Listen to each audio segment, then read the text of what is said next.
What if the Garden of Eden really existed somewhere on Earth? Botswana, a land of savanna and desert in southern Africa, is heir to a wealth of wildlife.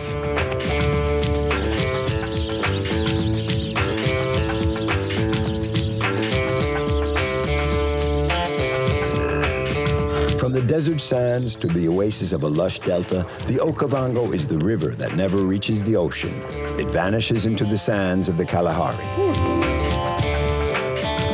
Botswana, with its 2 million inhabitants, has managed to preserve its magnificent wildlife. This is a safe haven for elephants. You can't find a more beautiful sight than this, hey? This is paradise. Someday, Botswana may be their last refuge.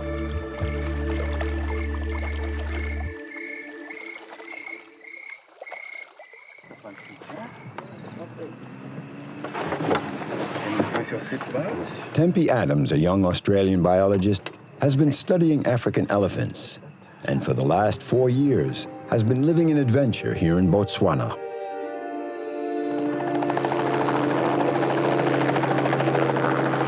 Tempe prefers roughing it in the splendor of the bush to the comforts of a laboratory in Sydney.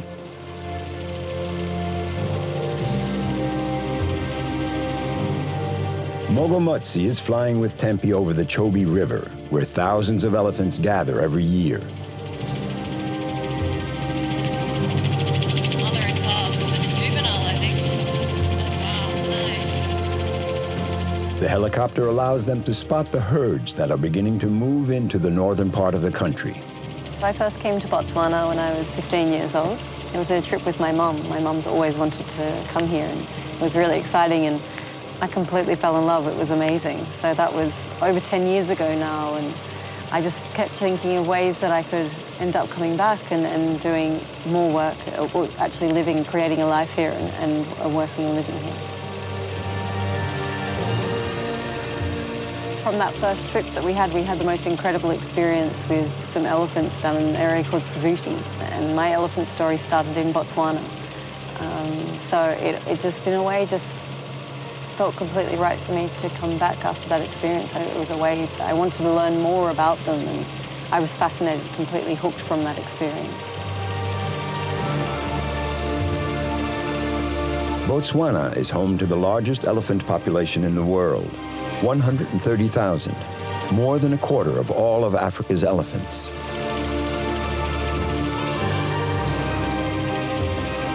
Almost everywhere else, elephants are being slaughtered by ivory poachers. In 2014, Botswana became the first African country to outlaw the hunting of all species of animals.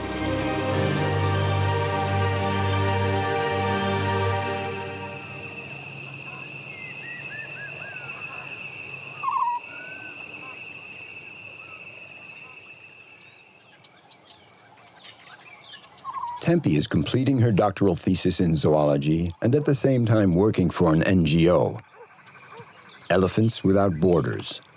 For 4 years, she has devoted herself to the cohabitation of humans and elephants, which presents certain problems. Each of these colors represent a different elephant, a GPS satellite-colored elephant. So and each point represents hourly movements, where that elephant was. I'm basically trying to look at ways in which humans and elephants can coexist. So I think it's absolutely possible. With human development, with maintaining the wildlife as it is, I think it's absolutely doable. And that's kind of what I'm exploring, different ways in which we can coexist, and getting the human side of the story, but I also very much study all the wildlife that comes into the human areas. And I think it's really promising. My results have been really promising. Like, if we can make it work in Botswana, where we have the world's largest population of elephants, then I feel like we really could make it anywhere.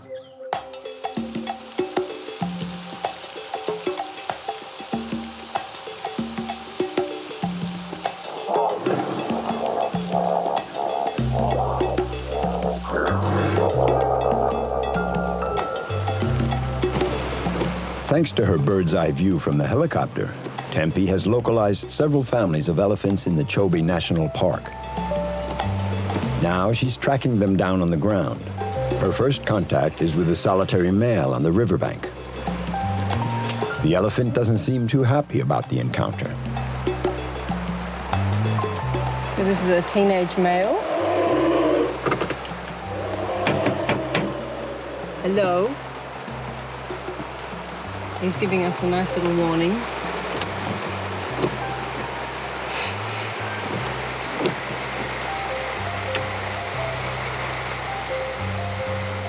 He's just checking us out. He's saying, "What are you doing down here? We've come to see you."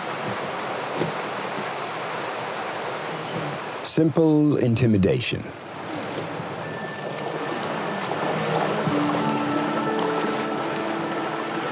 Elephants are unpredictable. Now that the sun is shining once again, the elephants all come out of the forest.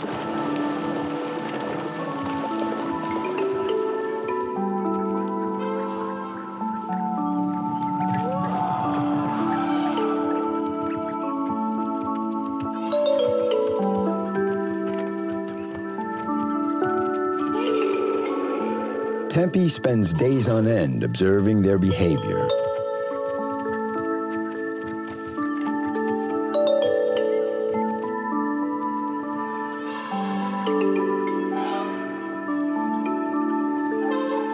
You can't find a more beautiful sight than this, hey? This is paradise. If they just, look at them, they're just so magnificent. Every single time. It's like seeing good friends. Just these mature females, they're just, they're so unperturbed with us, and they've got the really, really tiny young calf, so often they'll be quite cautious when they've got a really tiny youngster, but not at all here. I mean, they're so comfortable. And, oh, look, there's the youngster.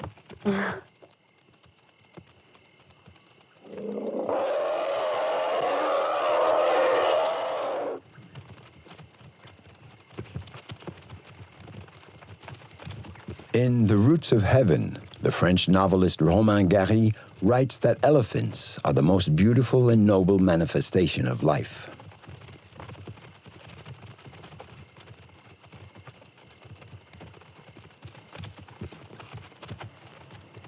I live the dream. I get to be out here in paradise watching these incredible animals. Absolutely be exactly the kind of animals they're meant to be, and they're, it's completely, I'm speechless basically. And every day I have a moment absolutely every day when I live here of just going, wow, just total wow. I'm so content and so appreciative that I could be here.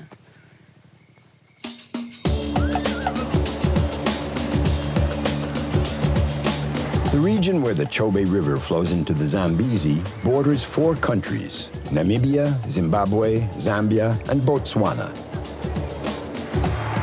20,000 people share the area with thousands of elephants.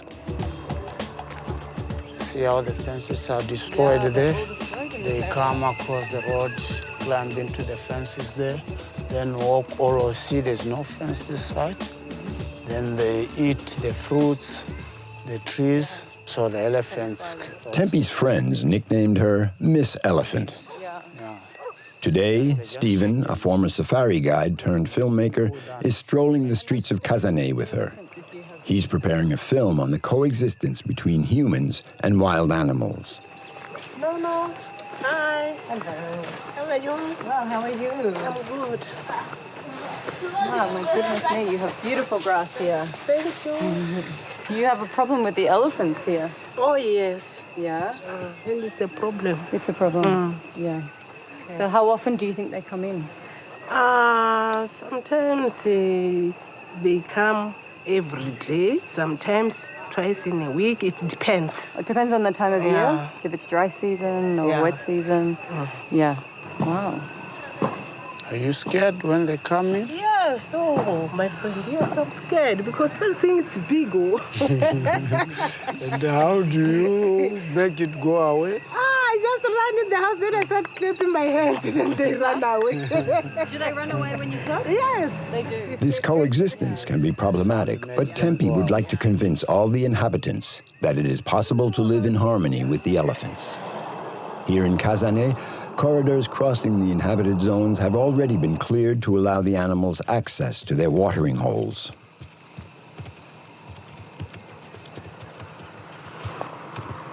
Elephants or animals have been there before.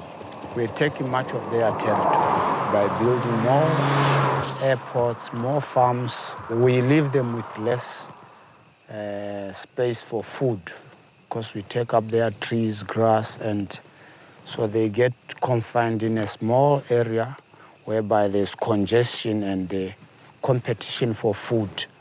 That's what leads them to end up even attacking gardens or some farms for local farmers.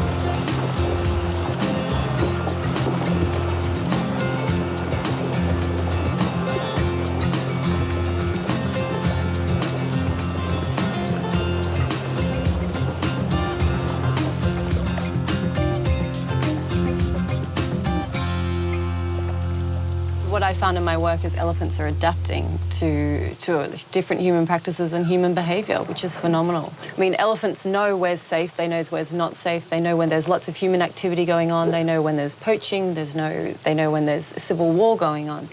I mean, we used to see a far greater movement of elephants going up into Angola, and that movement's really reducing now. And that was, I would say, would be a result of the war and the conflict that was going on there. And I think that's really the key to the future of elephants and elephant management is they are now adapting to what we do, which I think is just phenomenal. And I think that shows a lot of promise for them.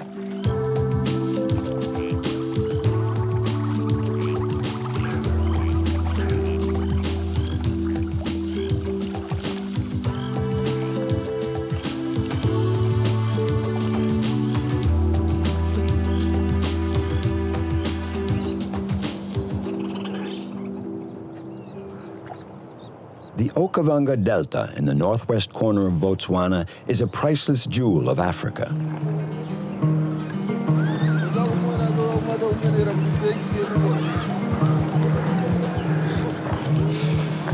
This is where Tanik Dinonoka was born. Everyone knows him here in the village of Echa. Tanik was orphaned very young, so he and his brothers had to learn how to make their own way. He's a generous, cheerful, and resourceful man.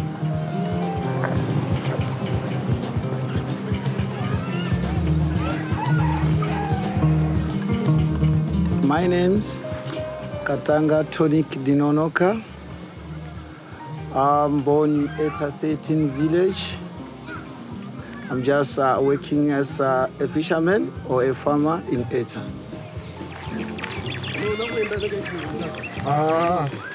In the village or in the country as well, if somebody is in need, they have to ask me to assist. If possible, I can give hand. It doesn't mean that to help is money. No, it's just to give. Yes.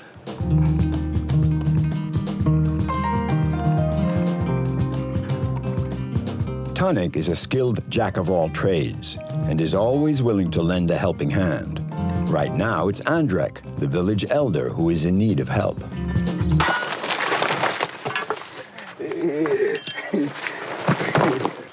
A few weeks ago, his farm was completely destroyed by fire, a severe blow for the 89-year-old man. Tanik has promised to build him a new hut. This one is really deep down. There's no way I can do this on my own. This is all that's left of Andrek's farm.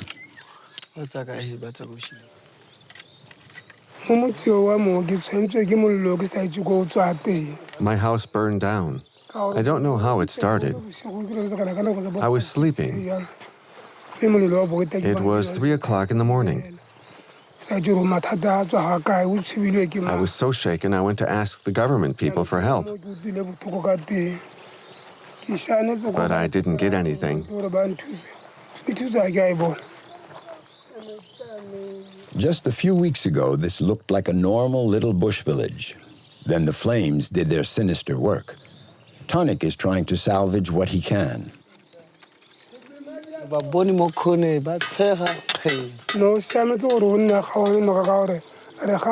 This is an ideal spot because we're close to the river. It's not possible to live far from a river. Like all people, we need to live close to water.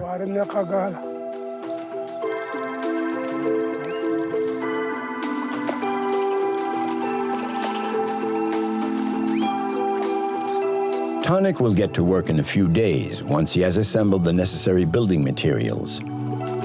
He sets out to find the wood, the reeds, the straw, and anything else he may need to fulfill his promise.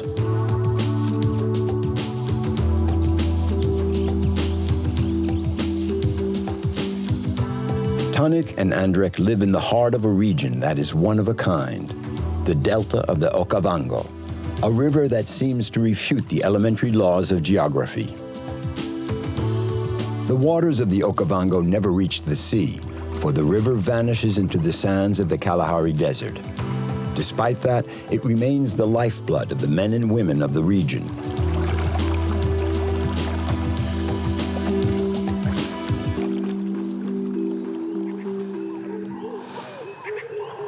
Tonic is one of the rare inhabitants of the Okavango Delta.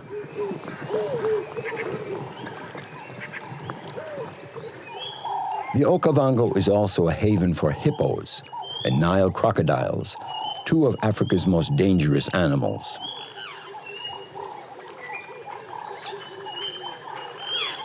I'm just alone here in the nature. Listen at the birds. And I can see some catfish making some bubbles and some different birds calling around. And sometimes maybe there are some crocodiles here. I don't want to disturb them, and I don't like them to see me because I'm alone here.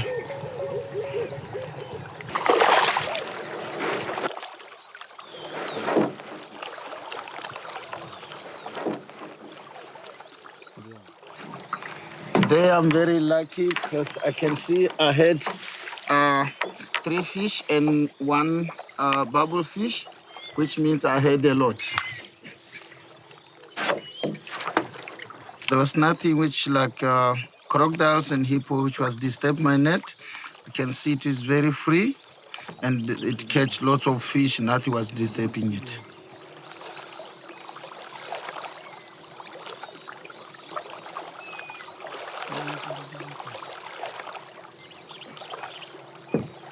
The calm, clear waters of the delta are teeming with fish. The delta, it supplies us with a lot of things. Like with our building materials, we get it from or in the delta, like reeds to make our traditional walls, our compound, the grasses to thatch our house, even our transport, the mukoro.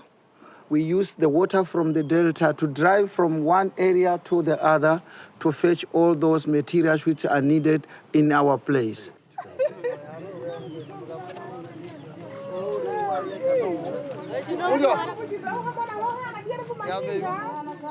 Tonic and Andrek have come to this village to buy bundles of straw gathered by the women during the last rainy season. This little village of the Okavango is specialized in basketry and straw for thatching roofs. The sun is blazing and all the vendors are eager to show Tonic their goods.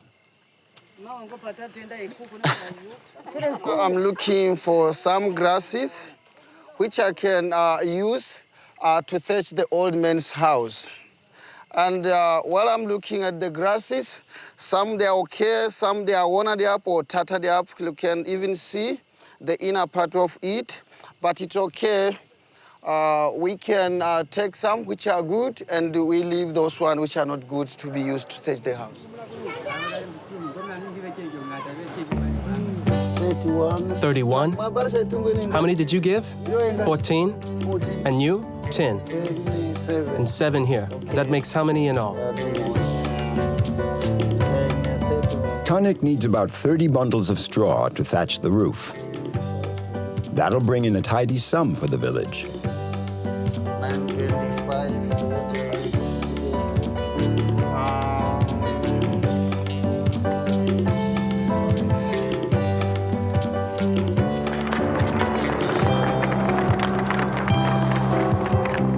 Andrijk is the oldest man in the village. He has the gift of never losing hope. Plus, he has the power to ward off bad luck and to predict the future. It's up to him and fate to choose the site for his new home.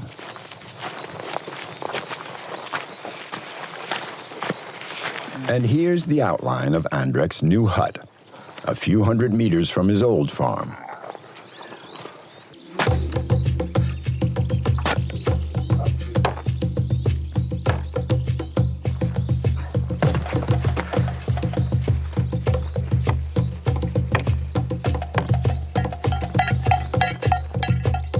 The workers keep up a good pace despite the scorching sun.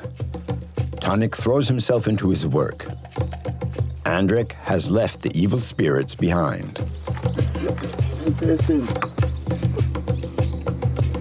Tonic has recruited 2 colleagues to help him, Love Moore and Jimbo, both sympathetic to old Andrijk's plight.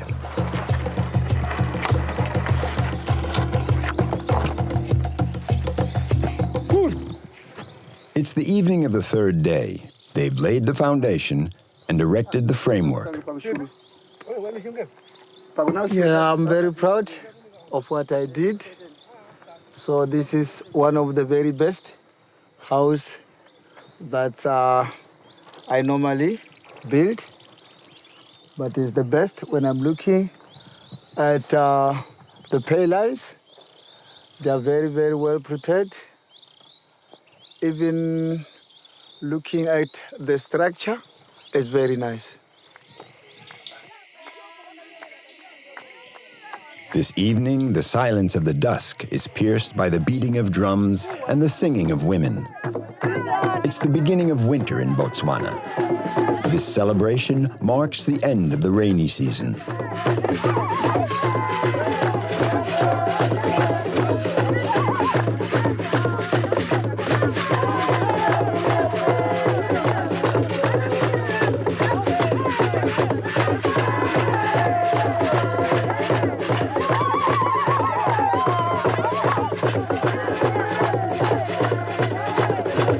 Tonic has earned the right to have a good time tonight, for he's dancing to celebrate the promise he made to Andrijk as well. In a few days, the hut will be completed, but there's still a lot of work to do.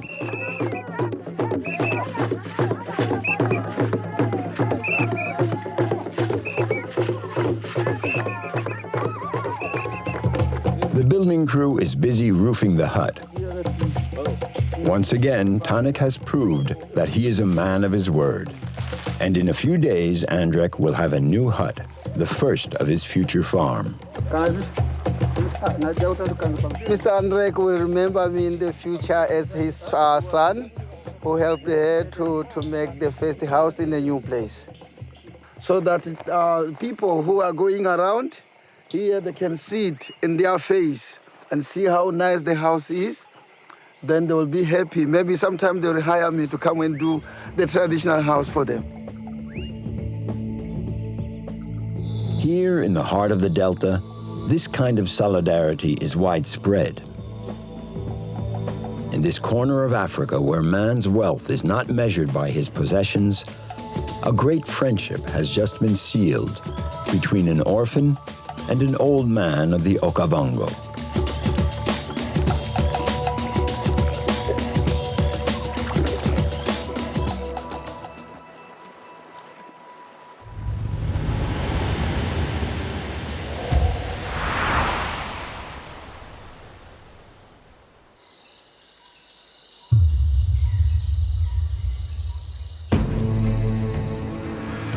Guatemala is one of Latin America's loveliest countries, a colorful land rich in history where half the population is of Maya origin. That enlightened and mysterious pre-Columbian civilization disappeared during the first millennium AD. But even to this day, the secrets of the Mayas continue to intrigue the whole world.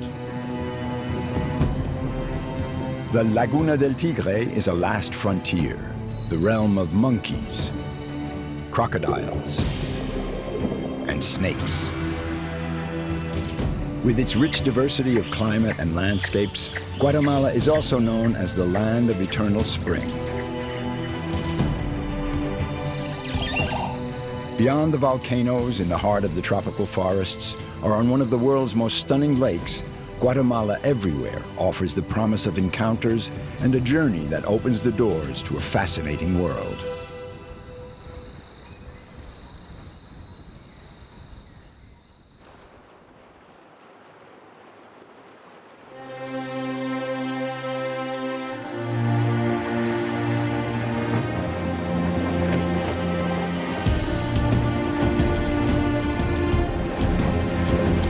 Chalin, Chalin.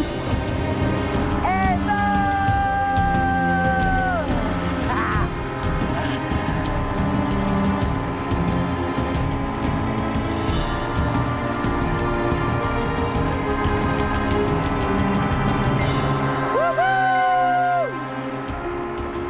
The first time I came to Guatemala, I was working for an agency, a photo agency in New York. It really touched me. It moved me.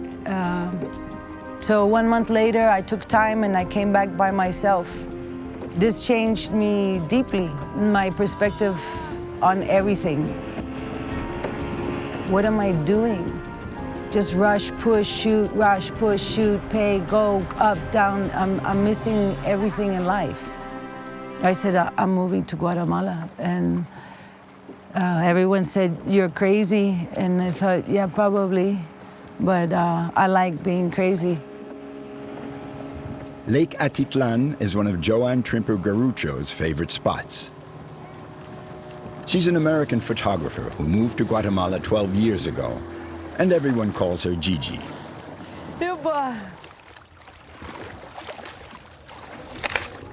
Her camera is her traveling companion and her catalyst for meeting people. It's her way of exploring the universe of the Maya.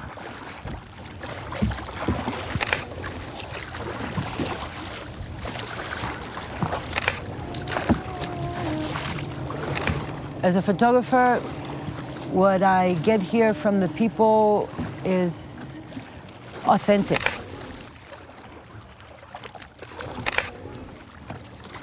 Where everyone, I think, that sees a picture recognize a part of themselves in this.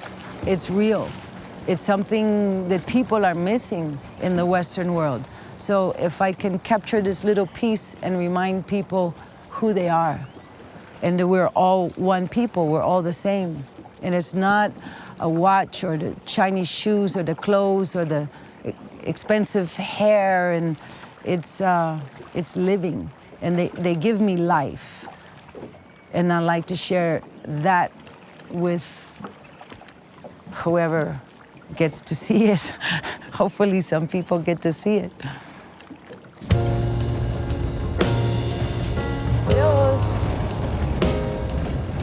Gigi has put down roots in Antigua, the former capital of Guatemala. Born in New York of an American father and a Spanish mother, she was raised in Mexico, then Brazil. Her multicultural childhood is a good basis for her life in several worlds. This photographer has already lived many lives, and there are more to come. Gigi was 20 when she moved back to the United States. She studied photography and settled in Los Angeles, where she became a dancer. 10 years in show business, rubbing shoulders with American pop stars, a bohemian life of fiestas and follies, life in the fast lane, with all its risks.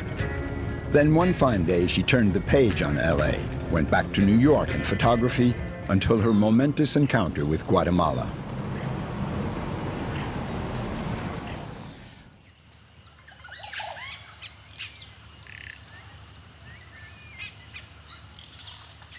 Gigi spends her time on Maya culture, one of America's richest and most enlightened. But this photographer doesn't merely observe history and the ruins of long-forgotten pre-Columbian cities. She works on material that is much more alive.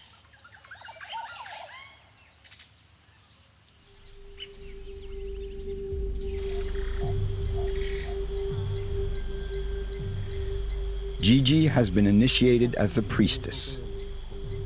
She received instruction from Maya spiritual guides who passed on to her the secrets of their rituals. Today, Gigi is preparing several ceremonies with her friend Felipe, a reputed spiritual guide. Que no los voy a nombrar todos. A los cachiqueres, a los... Like shamans, the Maya priests are called upon to purify the sick and to officiate at life's important rites of passage.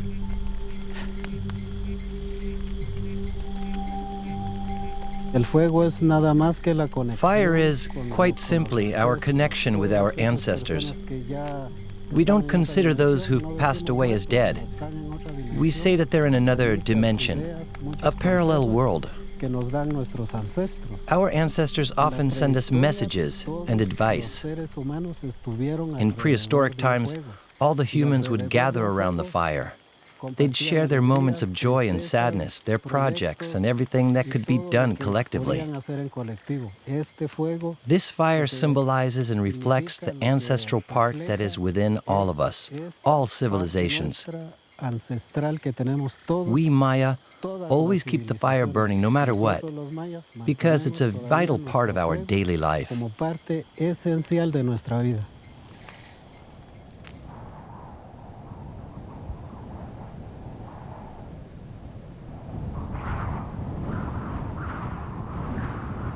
Gigi and Felipe are on their way to a sacred spot above Lake Atitlan.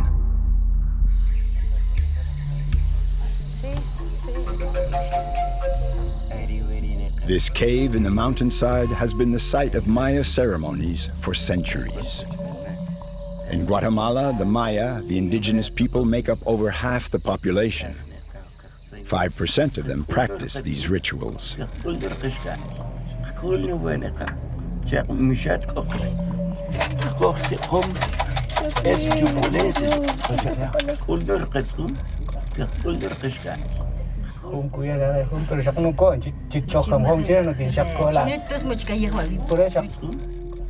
When I came here, I was decided that I was going to document the Maya. And I was rejected for years. No cameras, no cameras, no cameras. And it took quite a long time. And I realized that what I was experiencing and learning was more important than the photographs. And so I dedicated myself to learning. And then one day again, someone said, "Did you bring your camera? Can you take pictures?" And I thought, yeah.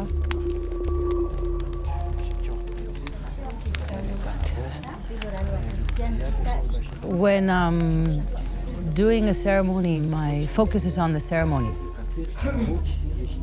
In the beginning, it was very difficult to juggle the picture or the ceremony, but then it became a very fluid process where there would be a moment where it would yell, or it would scream, "Take a picture." And so I just quickly take a picture and then go back to the ceremony. And I think the ceremony is more important than the photographs. Gigi is one of the rare Westerners allowed to photograph these secret religious ceremonies. Since the fall of their civilization around 850 AD, the Maya have been victims of persecution. The most recent wave took place in the 1980s in the thick of a civil war. The country was ravaged by 30 years of guerrilla warfare until the peace agreements of 1996. The war in Guatemala resulted in over 200,000 deaths and thousands missing.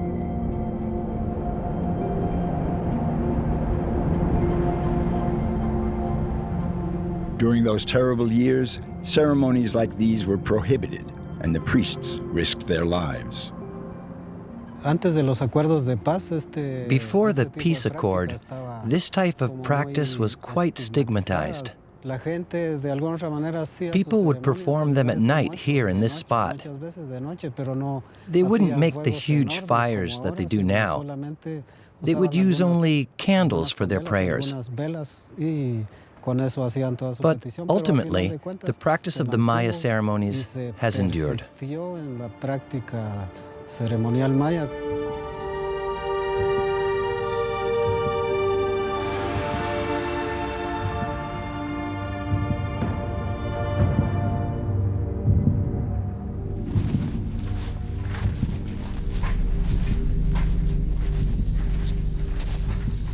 By involving herself in the men and women of Guatemala, Gigi is, in her own way, highlighting the spiritual riches of a very mysterious world, as if to keep it from slipping into oblivion.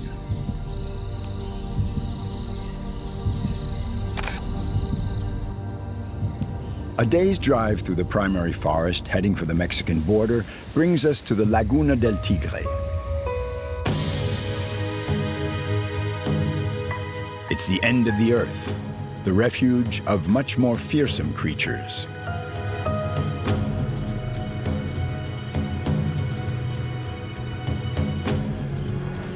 The Laguna del Tigre is a distillation of planet Earth, where nature is lush and thriving.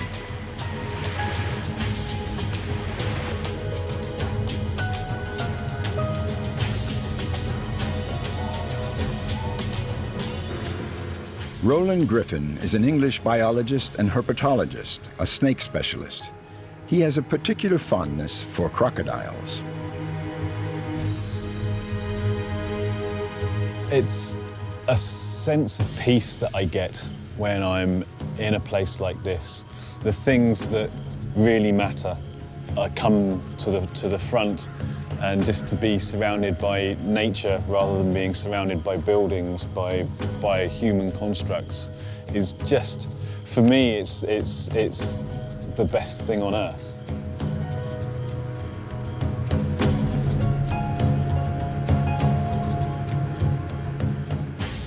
Rivers and forest. The Laguna del Tigre is Central America's largest wetland. It's also Guatemala's largest national park, over 300,000 hectares of jungle and marsh, an animal realm with parts that have yet to be explored.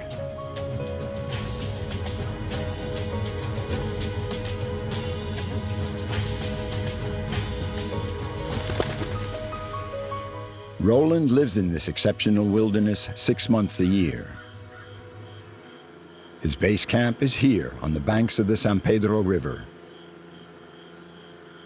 Here we are coming into my other home when I'm here in Guatemala. This is the Estación Biológica Las Vacamayas, and it's where I base a lot of my work and my research from. And I just love it. It's one of the most tranquil places that I've ever been fortunate enough to visit. It's just so peaceful and wonderful.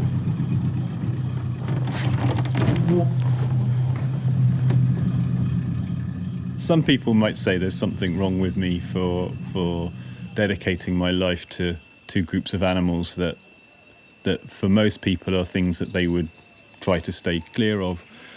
For me, with snakes especially, that's been a fascination that I've had since 8 years old. I can remember the day that I got turned on to snakes. I was 8 years old at school, and someone came in with some exotic animals, fruit bats, and I can't remember what else, except for a 16-foot Burmese python. And for me, that was it.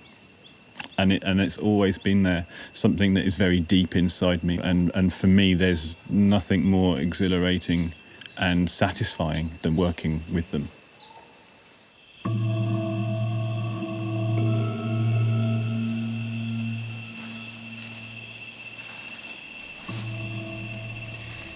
There hasn't been a drop of rain in 2 weeks. It's 40 degrees. Even the forest looks like it's suffering.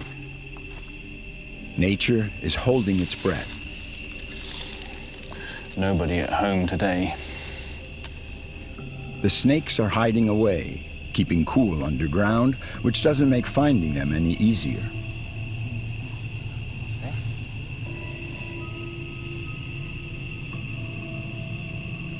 The ground here is really smooth in a long line all the way down into these caves.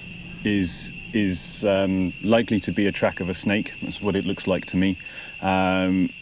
It's quite possible it's something like a boa constrictor, which we know are found in this area, but we're also close to a large cave just down the way here, and boas often eat bats, things like that, so it's possible that it's here for that reason, to feed. So far, they haven't turned anything up. Roland and Carlos push on into the forest.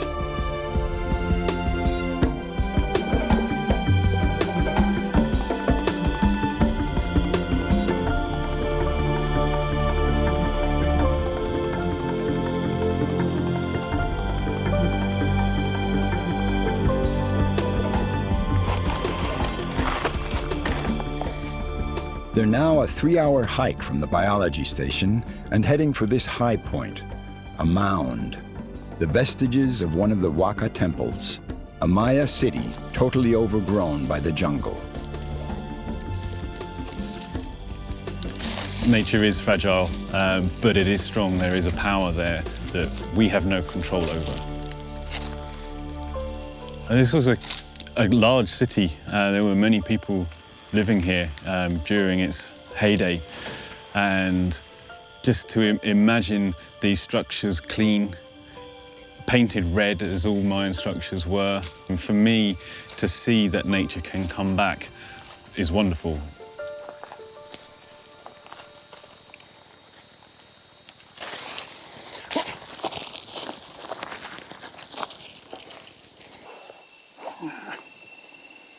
This is Smith's black striped snake. The scientific name is Coniophanes schmidti. I've recorded over 30 species of snake in Laguna del Tigre, and there are still more to find, I'm sure. We see the symbol of the snake on medical facilities, on ambulances all over the world. It's a symbol of health and vitality, as well as death. It's something that we have maybe forgotten about a little bit more, even down to their physical shape. So the physical shape is quite phallic, it's very masculine, but the movement of a snake is incredibly feminine. It's smooth and just really gentle movements. So they're an animal of paradox, I guess.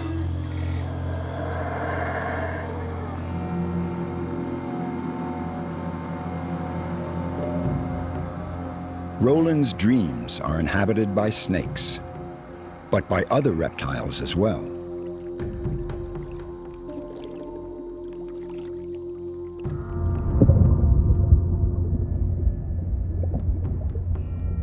By nightfall, the biologist is back on the San Pedro River. This is the ideal time to meet the jungle's great predators.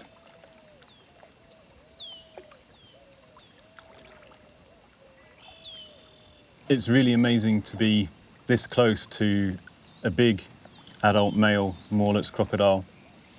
It's very difficult to approach the population here. And I think the reason for that is that especially the big adults, the older members of the population here, remember being hunted. And so they still remember people in boats coming and hunting them. And they're still very wary of that.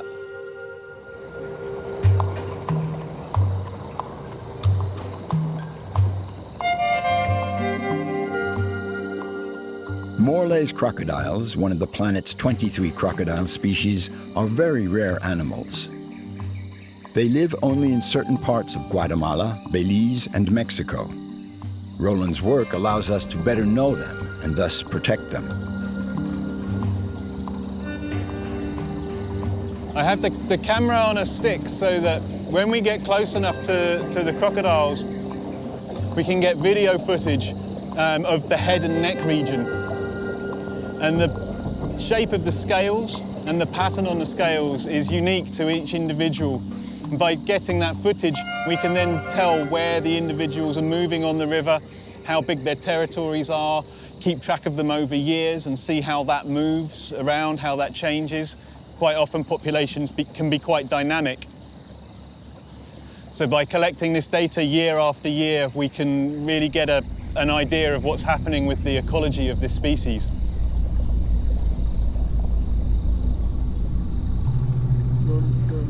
Coco. Slowly, Mauricio. Ah, yeah, sí.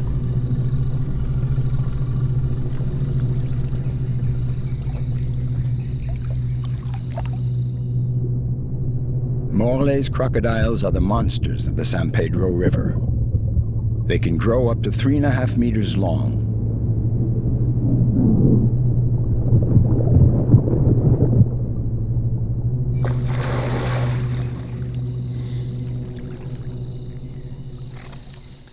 And so you see, even when we do find them, it's not always easy getting close enough to get the data that we need.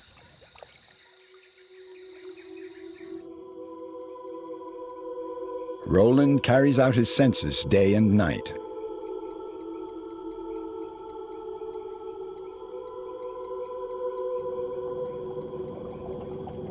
At night, the crocodiles are more active and easier to spot. In the light of the headlamps, their eyes show up as 2 red dots on the surface of the water.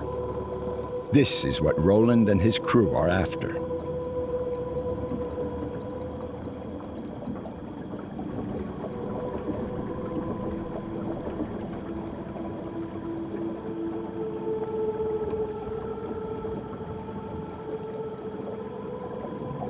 Coco.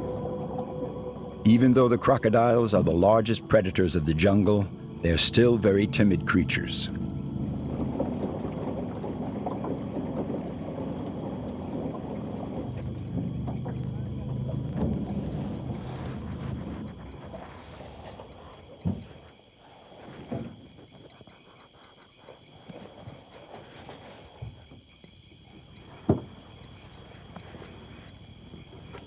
I've never seen one be so tolerant.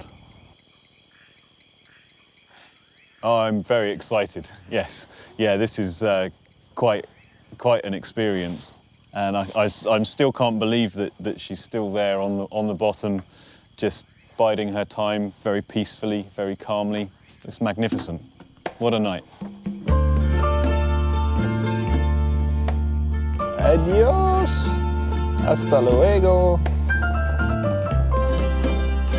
Muy bueno.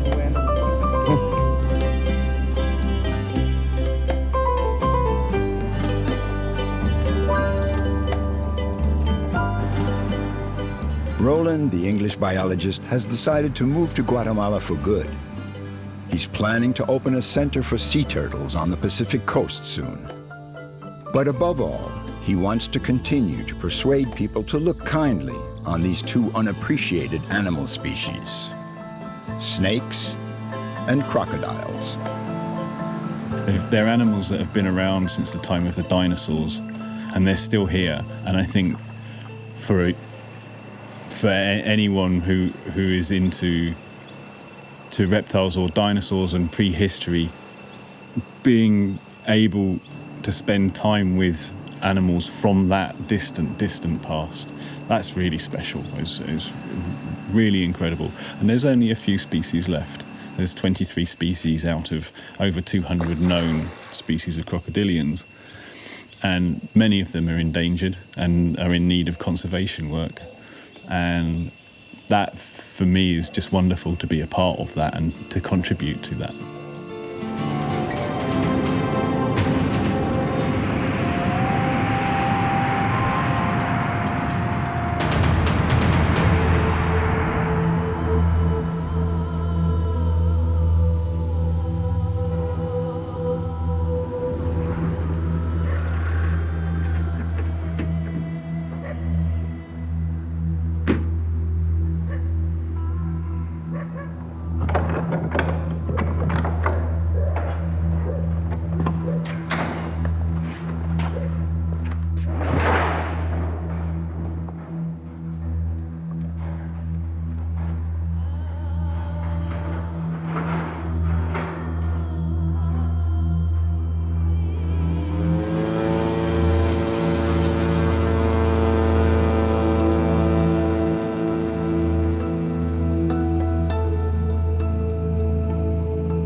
Traveling the wilderness of Ecuador is a unique experience. Jorge is an adventurer of the sky and a pioneer of ultralight aviation in South America. He's been flying over his country with its limitless horizons for 27 years.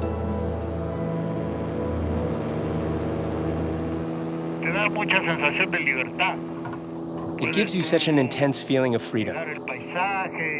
You can enjoy the scenery and fly wherever you want without worrying about the road or traffic. With this plane, you're free. It's not at all expensive, and you can go wherever large planes can't, and land on much shorter runways. You're flying with the wind, blowing through your fingers and on your face.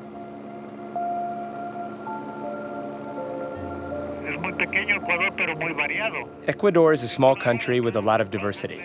You're in these 6,000-meter mountains, and an hour later you can be down on the Pacific coast, on the beach, or in the tropical forest. It's very rich.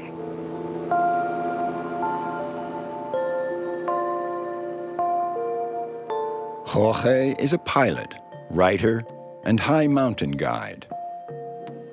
A photographer as well. His books on Ecuador from the sky have made him famous throughout the country. Now he's preparing for his next flight into the Paramo, a mountainous zone 4,000 meters up. There he's going to meet a friend, Armando, a naturalist. Armando called me. I have to make a flight. He's got a problem with the instrument he uses to locate the wild animals. I'm going to bring him a spare cable up near Ayacachi. Then I'll come back.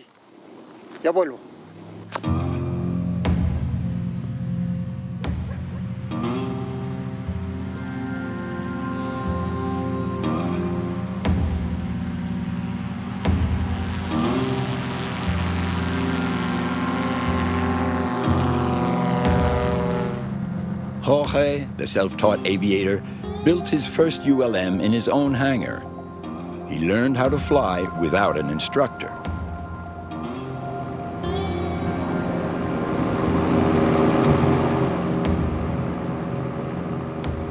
He was a pioneer 30 years ago. He flew above the Andes in his ULM all the way down to Patagonia, the southernmost point of South America.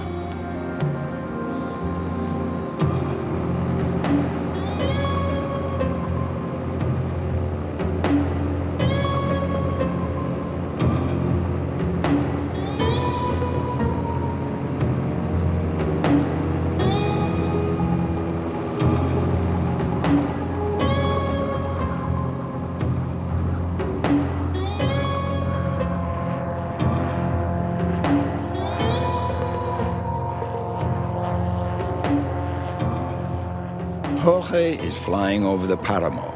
It would be impossible for him to land in these swampy mountains. He spots Armando from the plane and decides to fly in closer. He has to drop a little parachute with the equipment that will allow Armando to carry on his mission.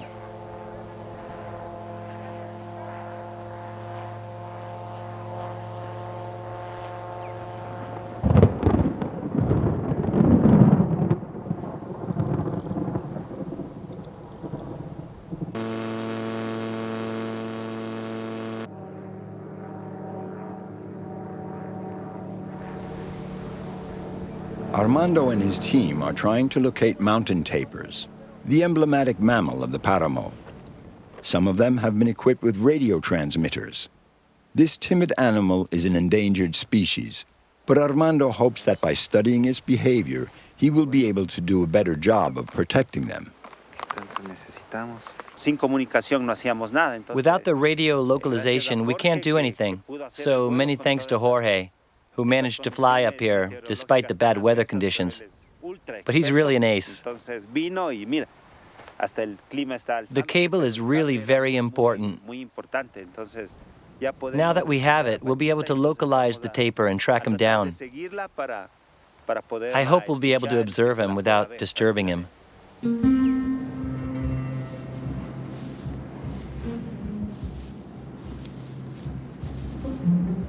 terrain is tough going with high grass and pockets of icy water.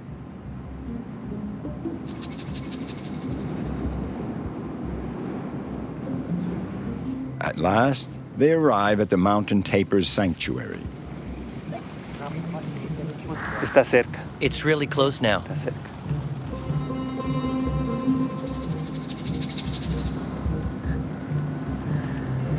O ahí al frente.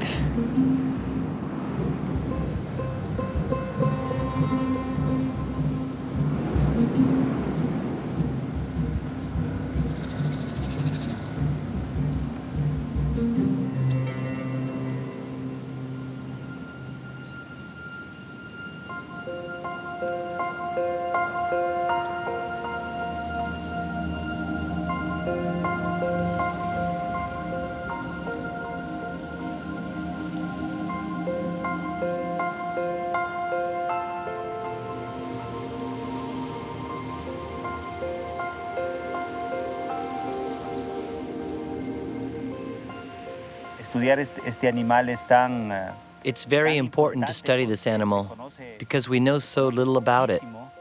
y entonces conociéndolo If we were to know it a little better, we might be able to protect it and save it. o protegerlo.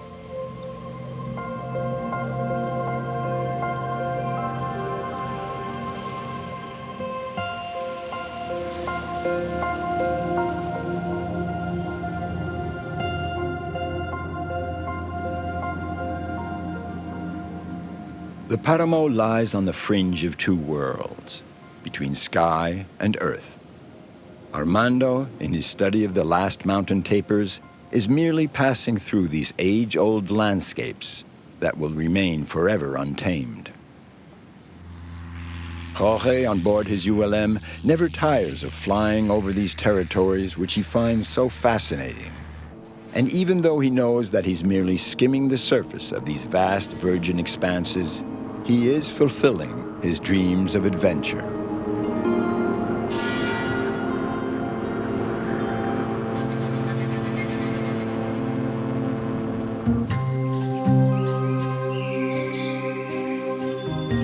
And here is the gateway to the vast Amazon basin. This is the world's largest rainforest, 1.5 times the size of Europe. The Amazon is a legend. It looks like a vast green poncho rolling off into the endless horizon. An El Dorado coveted for its riches, it evokes both a green inferno and paradise lost. The Amazon is menaced by deforestation and the extraction of oil. For years now, the indigenous communities have been organizing and taking action for the recognition of their ancestral rights. Once nomads of the forest, they have gradually become the main defenders of this green continent.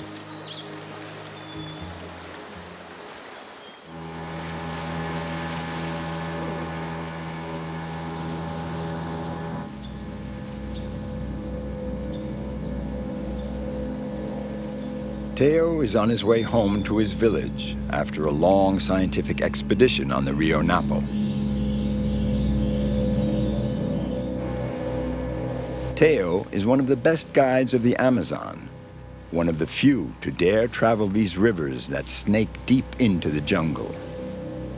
He'll be collecting plants from the riverbanks all along the way home.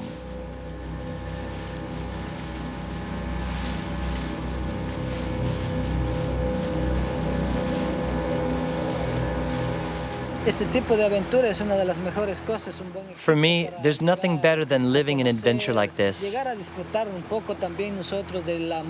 We see the wonders of the Amazon, which is like the eye of the world, the center of the earth. And if we don't take advantage of it now, all this will be lost with the passing of time. All this vegetation will disappear. Here, nature's at her very best.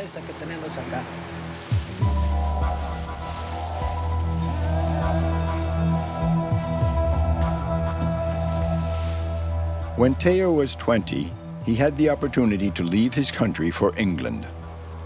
In Leeds, he discovered another jungle, the city. He studied natural sciences and earned a diploma in biology. Then a few years later, he came back to Ecuador, where he quickly resumed his place in his native community on the banks of the Rio Napo, deep in the forest. Navigating this river is a lesson in patience and solitude. It winds through the Amazon for over 1,000 kilometers.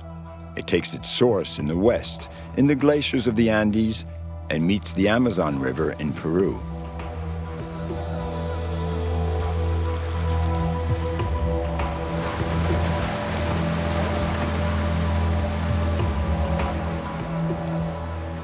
Teo's pirogue is the ideal boat for traveling down the river. He has christened it Hauira Kausai, go like the wind.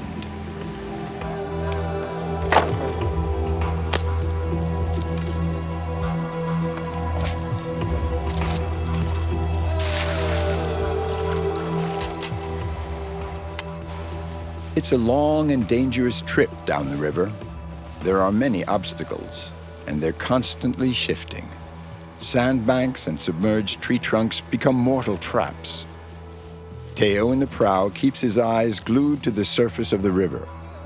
He's looking for the best path through the water and guiding Claudio, the pilot.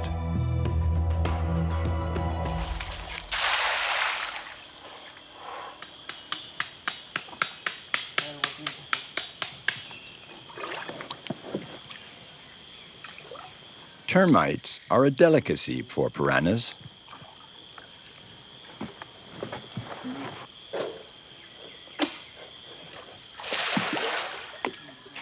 The little predators serve as bait to catch bigger ones.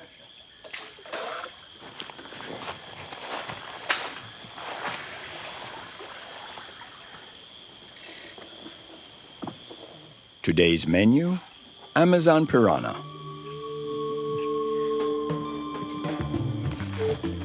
Ay, ay, ay, mierda, se me fue la grande, loco, chucha.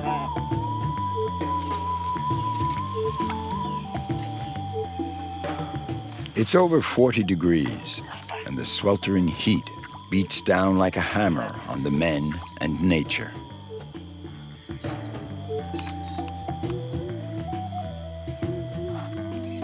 The Amazonian jungle may appear harsh and inhospitable, yet for Teo and his companions, it's like a childhood friend, a land of plenty, all within easy reach.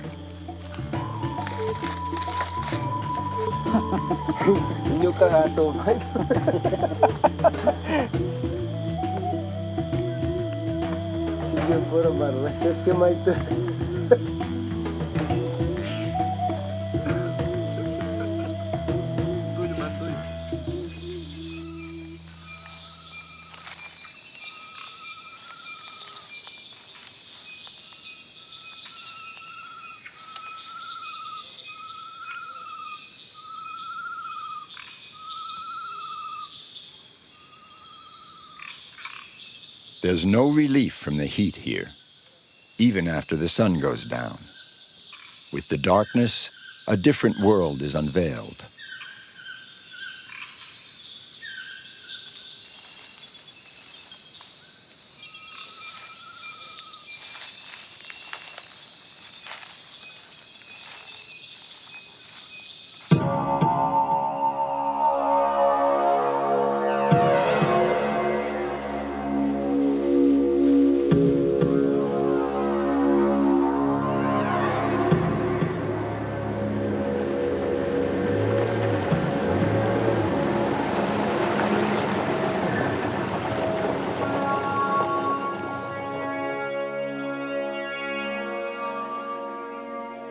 To get back to his village, Teo crosses the Panacocha Lagoon, a labyrinth of channels, lakes, and flooded forest.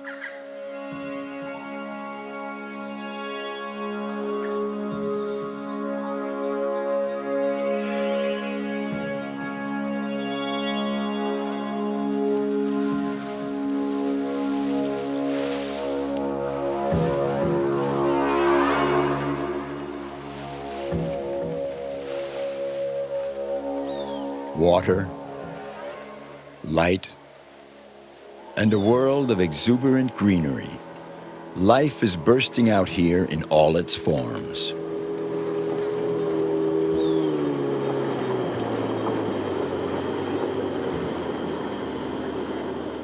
The lagoon is an eerie mirror, reflecting the image of an age-old, inaccessible garden.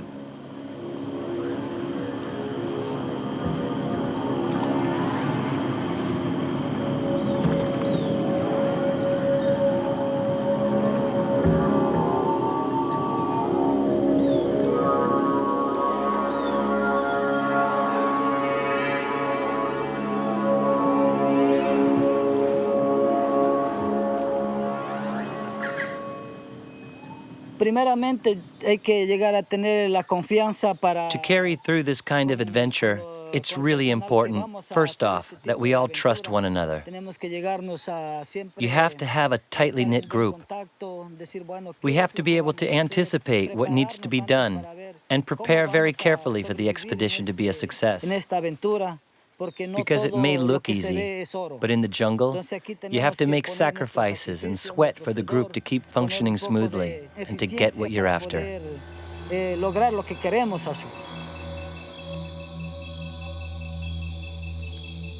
At the heart of native spirituality are strong links between man, nature, and the cosmos.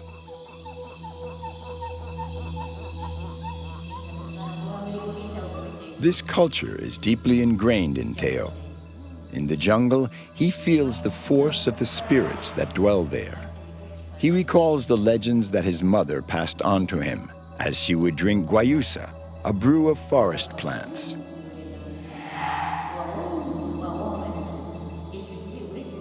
This tradition is a time-honored ritual. It's the moment for the elders to relate the stories that continue to forge the native culture. The shamans always invoke Pachamama, the sacred earth mother.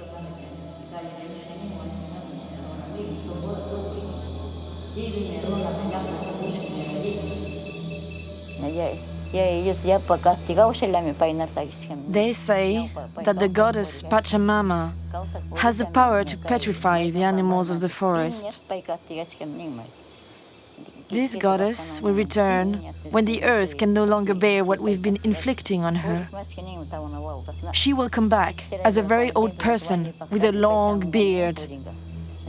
And then she will release all the petrified animals who will exterminate the humans.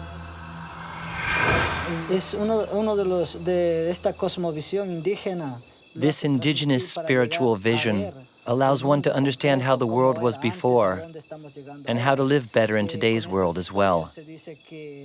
These stories tell how, at the beginning, Pachamama had blessed our planet. She's the one who created things as they are for us. This harmony of nature, man and animal. I firmly believe in this vision, which has been handed down to us through these stories.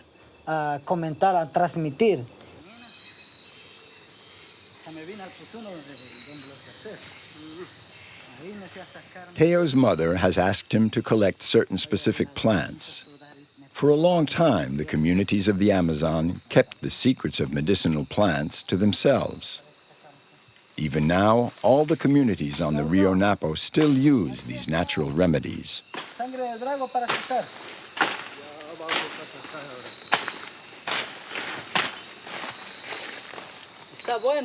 Look, this one's good. Go ahead. Make a cut here.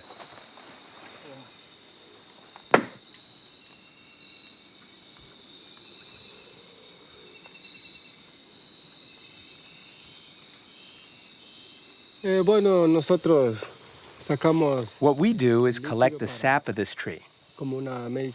We use it as a natural medicine. It can be used to treat malaria and diabetes. We call it dragon's blood. This is one of the most useful trees in the Amazon. It has a number of virtues. For example, you can use it to heal wounds. You do like this, and it becomes a cream. It's also good as protection from the sun. Plus, with 1, 2, maximum 3 drops of sap, you can purify 1 liter of water.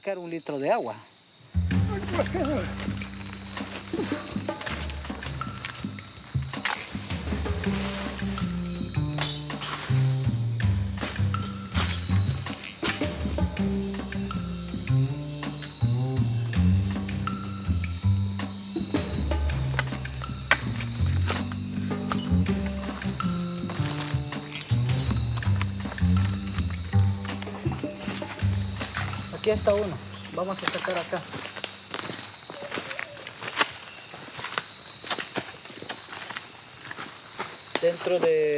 Here we have a very special tree of the Amazon. This species of palm tree grows straight up to benefit from the sunlight. But if another tree overshadows it and takes the light, it will start to move. It can move up to 60 centimeters a year.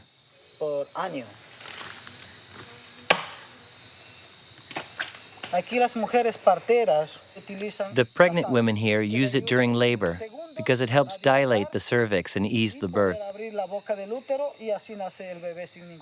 It's one of the best natural remedies we have around here.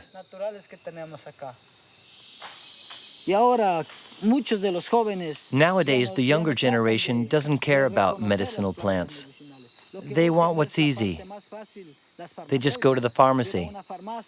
If they have a stomachache, for example, they buy pills. Whereas here, there's so much more, and it's natural, no chemicals. Sin químico.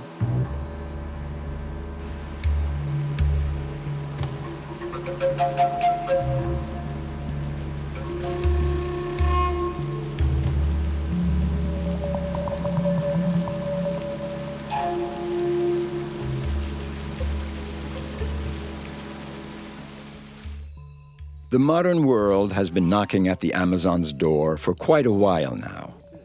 And today, Teo's life balances between these two opposing cultures that he would like to unite.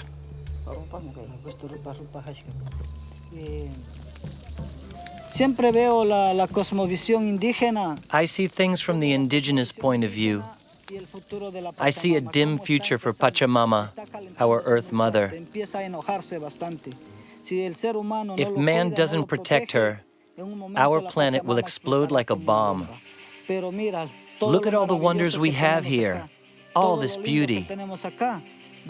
We should be careful with it and cherish it. Then Pachamama will thank us and take care of us.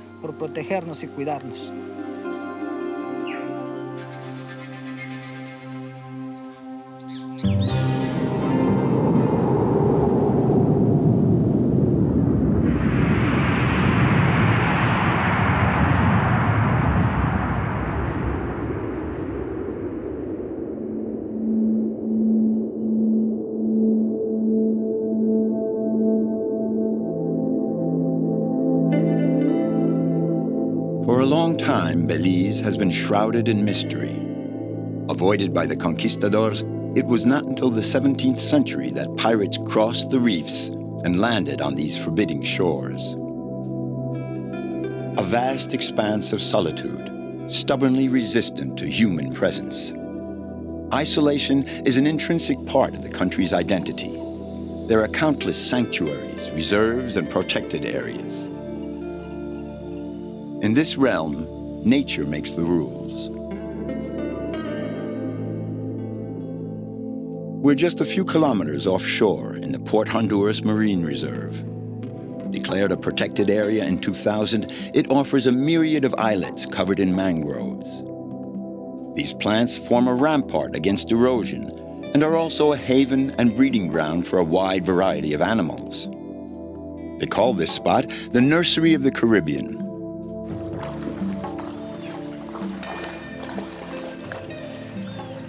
Cash knows this maze like the back of his hand. He's been roaming through here as long as he can remember. I had a very special childhood. It's something I'll never forget. I grew up on an island. I used to walk on the mangrove. I grew up having fun, just watching birds, walking on the mangrove. That was a good feeling. I used to watch the different species living in holes in the mud. The crabs and other fish living in the mangrove.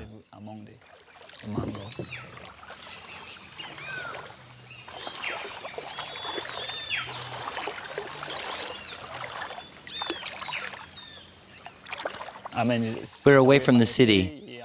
It's so quiet, so peaceful. You can't get better than this area. Back in the day, there was a lot more people. They want education, jobs. They want to uplift themselves. But if you want to stick to nature, this is the place to be. You know, within Port Honduras. There's spirit here. It helps you to have the courage to stay.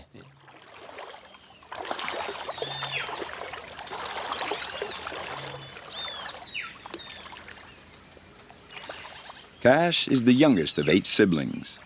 His mother, a fisherwoman, supported the whole family. She has passed on to him her experience and lore of the islands. How does it go? Good? Right there, you make you cut that piece of stick. The crotch. Put on the crotch on it, no? Yes.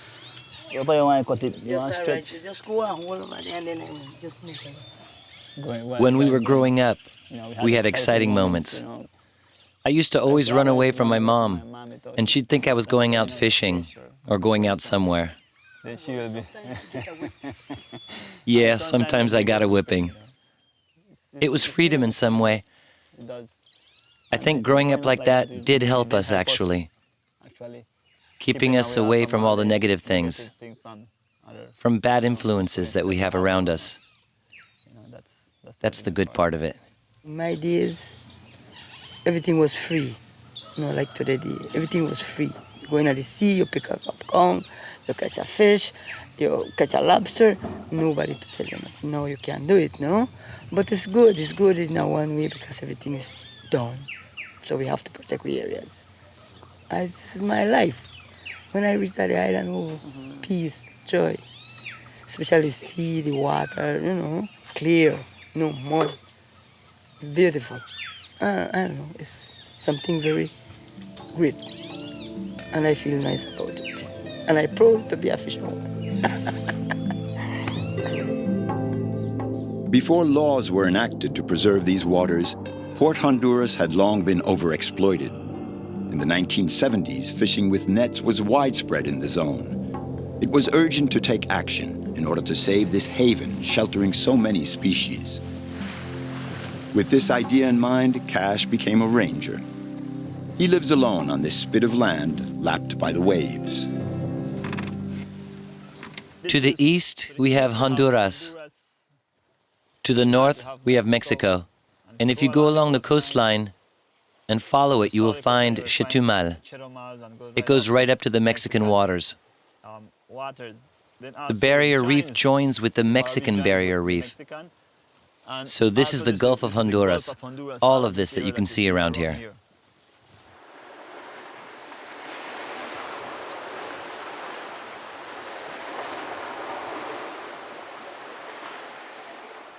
Here we're at Abalone Key.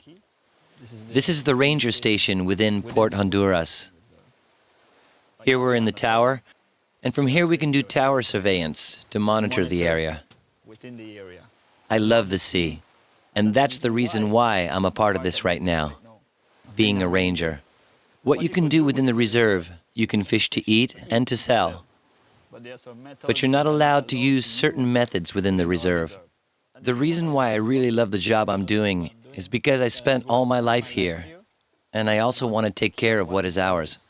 If we don't take care of it, we will not have it for the future.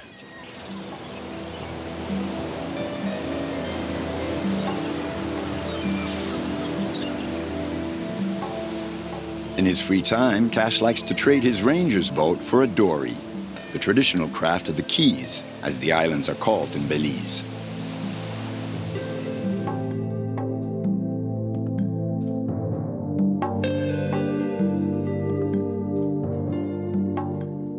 Port Honduras is now protected, but lobster fishing is authorized a few months a year. No need to go very far. You can catch them just a few meters off the beaches. Many men who sought refuge on these islands managed to survive thanks to this abundance.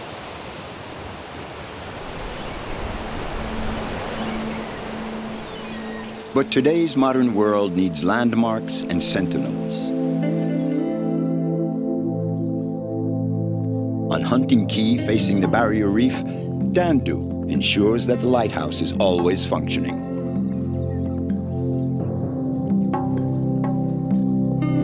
Roger, 1-8. Of life, I hear you clearly. Come in, over.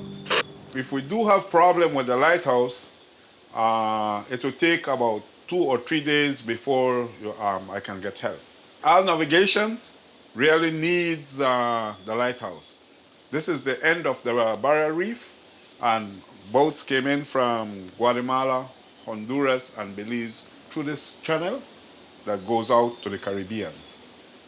So this is the most important lighthouse here in Belize. It's a way of life. I feel more free, you know. I go where I want to. I do what I feel like, you know, go swimming, go diving. Then when I'm here, you know, I feel like I'm somewhere. The barrier reef, wow, it's beautiful, you know. It's more than a treasure, it's a heritage. I mean, I want my great-grandson, my great-great-great-grandson to come and enjoy what I'm enjoying today. Dandu has known Cash since he was a child. Today, he's waiting for him impatiently because he needs his help to keep up the lighthouse. Time is short, for nightfall is approaching, and the wind is getting stronger. Hey, Cash, why? You will bring for me, man? Why? I have a battery here for you. You said you have to change it because you have a problem? Yes, man. Give me a hand here, man. Because I need help on the lighthouse too, man. Yes, man. Thanks, man. Yeah, for helping with this battery, boy. When I was a kid, we used to go to the lighthouse, and we would dare each other to see who was brave enough to climb up there. And the one who'd get up there would say, "Yes, I'm a man and you are just kids." That made us feel good. Sometimes we would drop down and go hiding from the guys that took care of the lighthouse. Because if they saw you, they would yell at you and say, "You can't go up." So we took those chances as kids, you know. It's something that we really enjoyed. So, what happened? You want to carry this end? Yeah, this end, yeah. Take your time. Why? I nearly could say Honduras fire. Serious?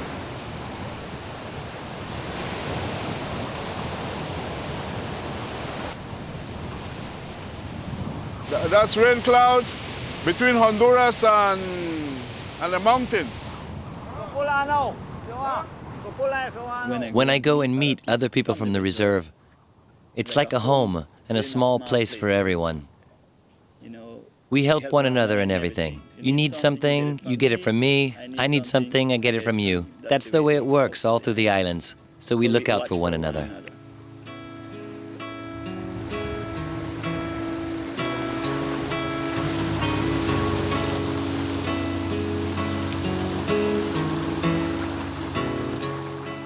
You can't just go anywhere and trade the same way we do. Here we work together with a community spirit. Here, on the outer limits of this mint green expanse, isolation brings people together. The elements forge an identity, the soul of the Belize Islanders. A space outside of time. The San Ignacio region in the west of the country near the Guatemala border is a paradise for those in quest of the absolute. Jungle as far as the eye can see. Here, everything is a call to adventure.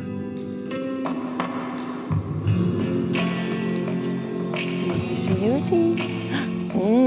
Those are some old teeth.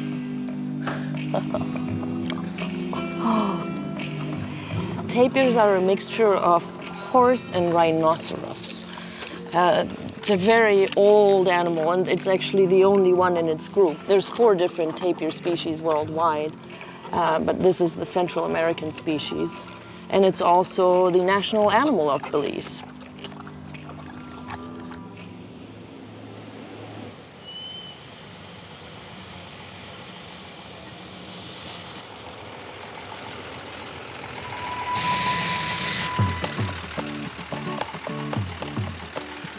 Isabel, a Franco-German veterinarian, landed here 8 years ago with her backpack and her very young child. She came to work with the wildlife and is committed to protecting endangered species. Here, in Central America, she has found a way of life that corresponds to the ideals she has kept from her somewhat bohemian childhood. There are many highly motivated people like Isabel in Belize working to maintain the equilibrium between the wildlife and the environment, on the land, in the sea, and in the lagoons.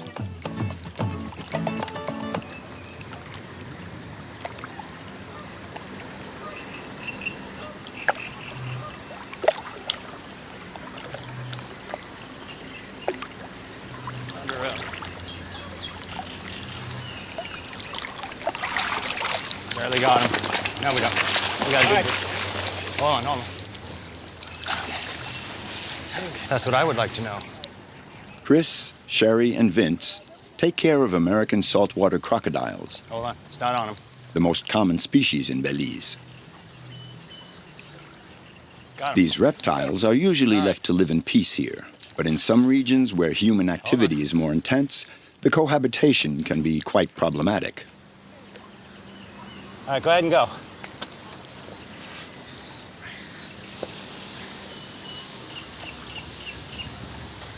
Can you believe this? Somebody has chopped this animal's tail off for meat. Yeah, it's disgusting. They get about $17 a pound for this. For him to come so quickly for chicken, he's obviously been fed, used to humans. Obviously someone coerced him up to come to the bank, gave him some chicken, but then lopped his tail off. So we're gonna bring him up north and let him go and let him be a crocodile where there aren't any human beings around and no one to feed him or chop at him. And he'll do just fine because his natural diet is fish or raccoons, not chicken. So. Such severe wounds show that this great predator can also be a victim. And in cases like this one, it's Isabel who takes over. Oh, good. How you doing? Good trip? Yeah. Hello. Glad to be here. I'm glad you could make it. So that's the guy you caught last night? Yeah, Yes. This is him. And we're glad that you're here with us, too, because its tail has been amputated by machete. And so it's great to have a vet here and to help us assess the You gotta look at that. severity of it. Releasing a crocodile back into the wild is always very moving. The worldwide population of American crocodiles is estimated at 15,000. Belize is one of the last places where their habitat is still protected. No, it doesn't really appear to be infected, I don't think. And it was really nicely healed until she rubbed this on. Got her, Vince?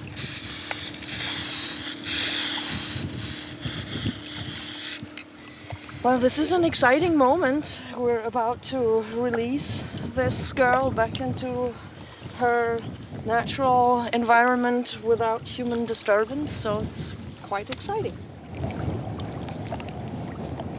Personally, as a wildlife veterinarian with a passion for wildlife rescue and rehabilitation, this is about as good as it can get to be able to bring an animal back out into the wild.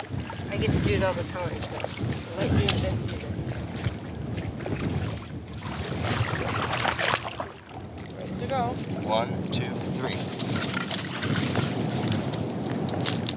The recovery time, that's pretty quick. That's a very healthy animal. Usually the recovery time when they've been held overnight like this one has can be quite slow, sometimes up to 5 minutes.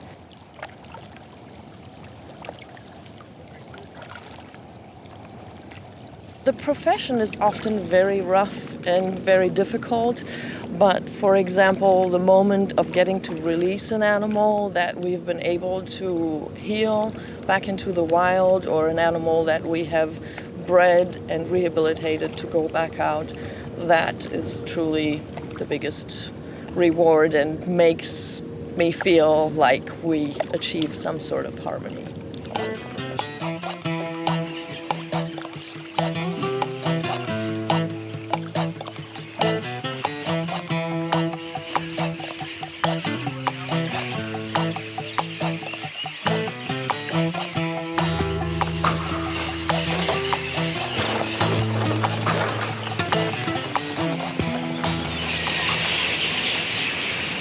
Belize is a really small world. There is about 340,000 inhabitants in 6 major cities.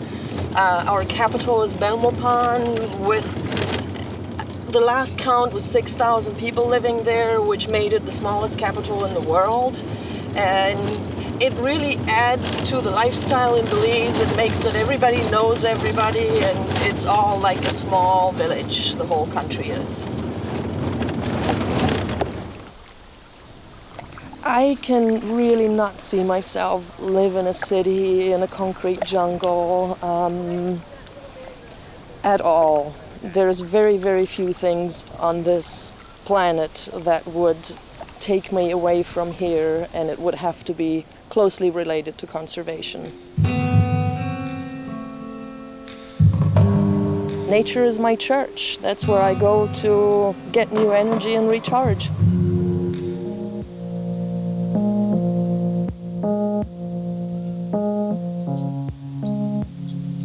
The tamandua was found as a baby after a flood. She was orphaned, there was no mother around, and she was flushed down the river. So they raised her from a baby with a goal to release her once she is ready to be released. They are very specialized animals, and they eat ants and termites. And it takes 5 or 6 hours per day for them to get enough time to get enough food. So they're very labor intensive. We're just looking to see what she does, basically, if she looks like a normal tamandua and if she can find her food. And that looks pretty normal. I love the daily challenges. It never gets boring. You have to constantly improvise and figure out how to deal with a new situation, compared to a normal veterinarian and normal veterinary practice, where after a couple of months you've seen most of what you're going to see every day, and it gets boring quick. My work does never get boring. And if you ever had to restrain her, we would actually grab her by her front legs, because that's what she would use to defend herself. So what you saw a little earlier where she did this, that was really good to see, because we want her to not like humans. Mission accomplished. And Isabel is already back on the road. Vince and Sherry have called her in again. This time the crew is planning a night rescue.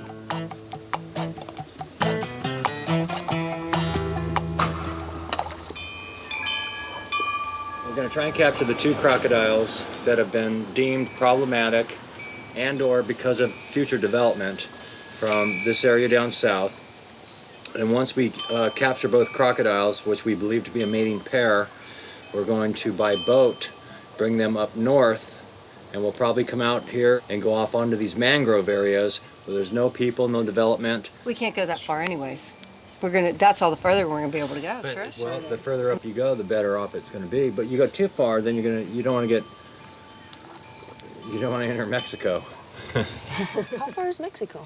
It's only about 20 miles, actually. Belize is a paradise for people like me wanting to work in conservation, because we still have 60% of the country covered in native forest. We have a humongous biodiversity here, and a lot of the problems that I saw in the US or in other places before was illegal trade. And once we see a wild animal in Europe or in the US, there's no way we can bring it back. So one of my goals or missions in life was to work on site in one of these developing countries where we still have biodiversity and nature left.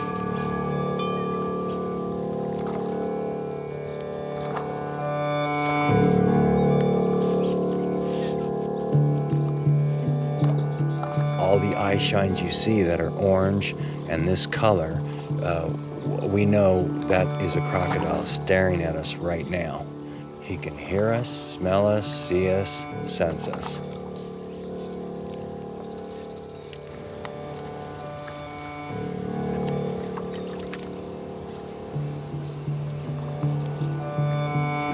You got a head pressed down there somewhere? I can't see the head, no. I have the tip of the tail here, her mid-body's right here, she's 2 o'clock from the front of the neck. Two right here, her head's right there. Okay, wait. Her head's coming towards you now. Right. Right up in there. Go on the other side of the TV. Go to I feel it. Go to another corner. Hold on. She's coming up. She's coming up. Here, She's coming up. Get her. Oh, man.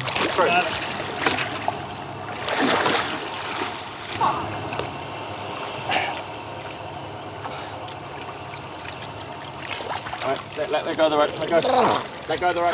No, I'm telling these to give you slack. I've got it. Go.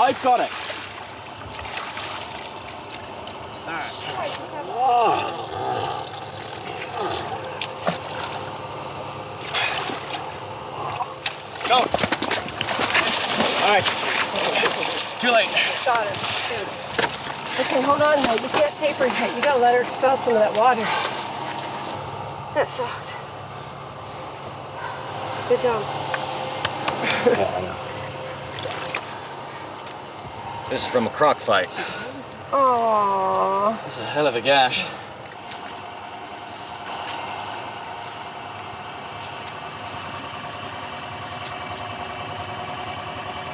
She will heal rather quickly. Crocodiles have enormous capacity to heal, and it's really, as much as it looks like a big gash, it's a minor wound for her.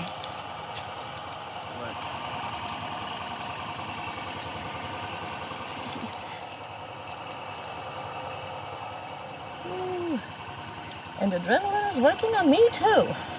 Believe me, if she starts moving and shaking and I fear that Chris is losing control, I will be out of this area within a split second. Living intense experiences in close contact with the wild kingdom. Here in Belize, Isabel's dream comes alive again with each new day.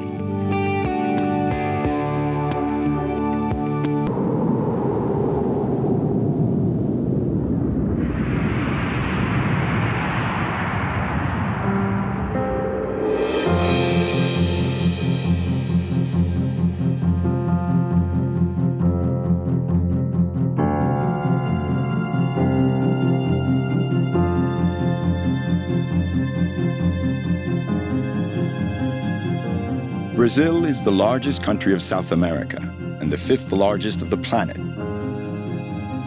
It's a land of paradox and contrast.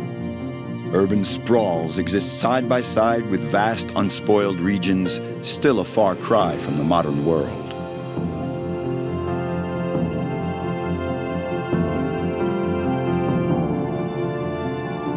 The forests and rivers are characteristic features of Brazil.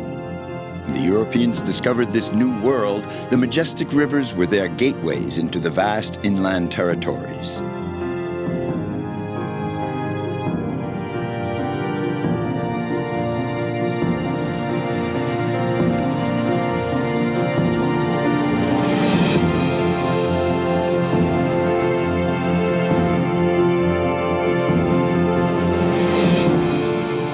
The Paraguaçu River is the home of the last Saveiros. These flat-bottomed craft were perfectly adapted for sailing the rivers and close to the shore. For centuries, the Saveiros would ship the materials necessary for the construction of the villages and religious buildings, like the São Antonio Monastery built in the 17th century by French monks.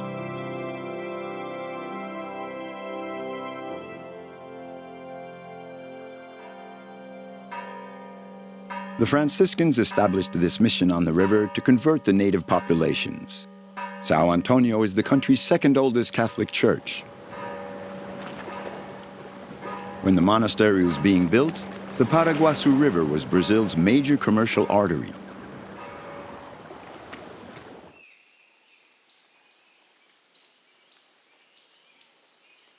The Chapada Diamantina, situated less than 500 kilometers from the Atlantic coast, is a land of mountains, canyons, and wide open spaces.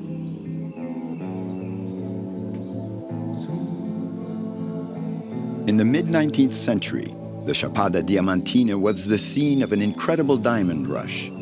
Thousands of adventurers flocked here to try their luck.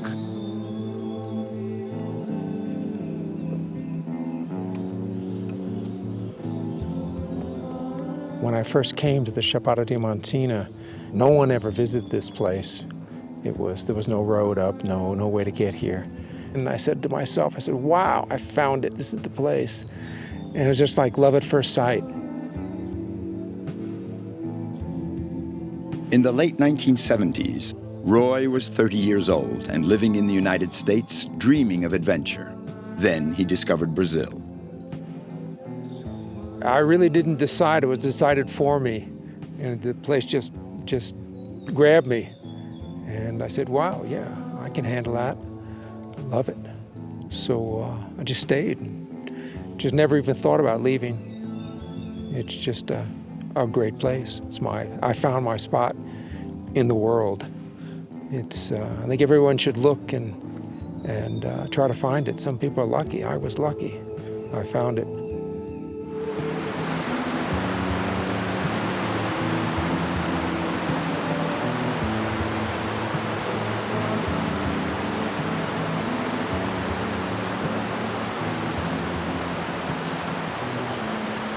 Every day, Roy hikes the trails of these mountains that nourish the dreams of thousands of diamond hunters and adventurers.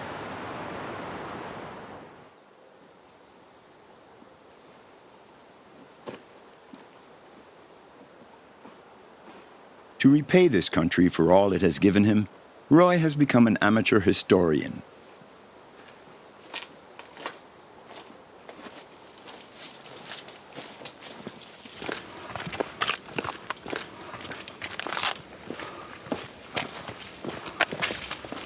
Just to show you, this is it's an old mining structure here. It was a corrida. They would put water down this ramp here. 90% of the work of a diamond mine here is bringing water to your claim, to your mine, because what diamond mining is separating a couple of milligrams of carbon crystals of diamonds from tons of sand and rock and mud and other things. And the only way you can do that is with water. So the mountains are full of aqueducts here, small ones, big ones, all over the place that bring the water from the river or collect it from rainfall and direct it toward their mines.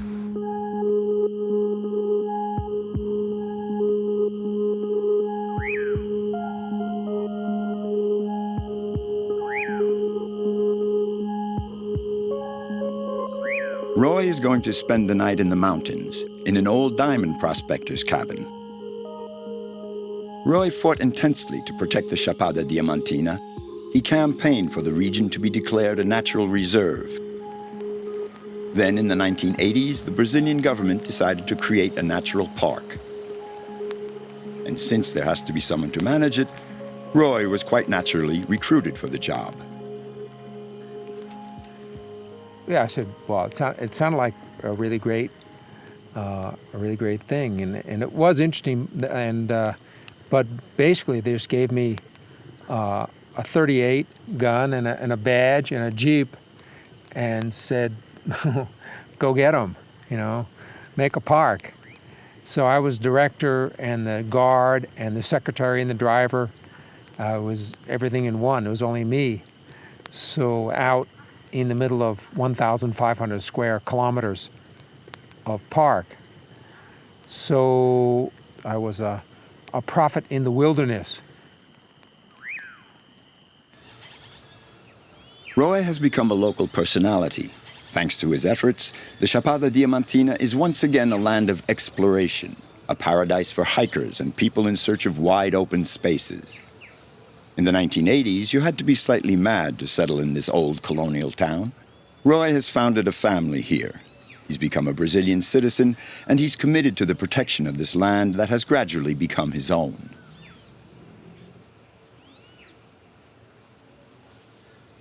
Day after day, Roy puts pen to paper. He's drawing up maps to keep the memory of this land alive.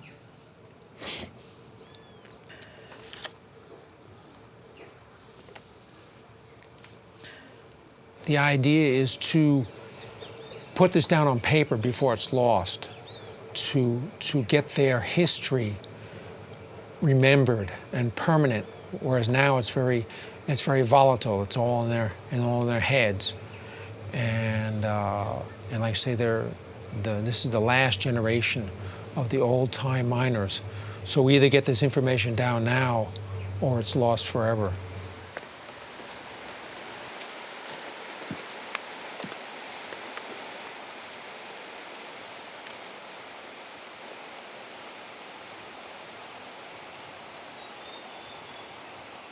Roy is now 62, and he still tirelessly hikes through the hills of the region.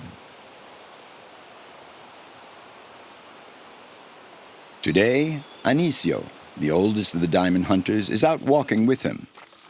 This old friend of Roy's is a precious witness, the living memory of the region.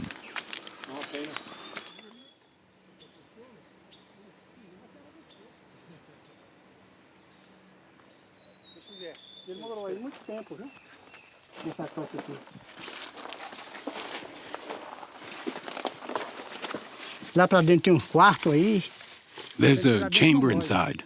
You're sheltered in there. It's very big.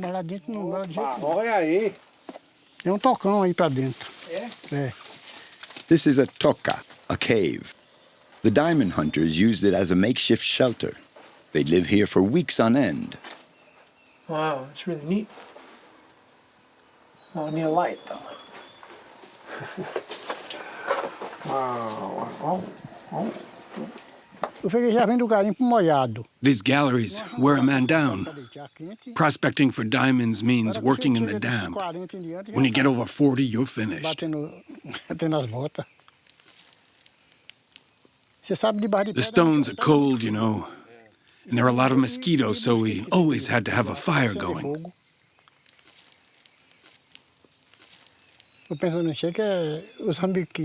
I think of all the others who used to live this life and who are now gone. I think about the past, the old-timers. Back then in the diamond sites, everyone would get together on Saturdays around a big pot of feijoada, and we'd all eat together. We were all friends.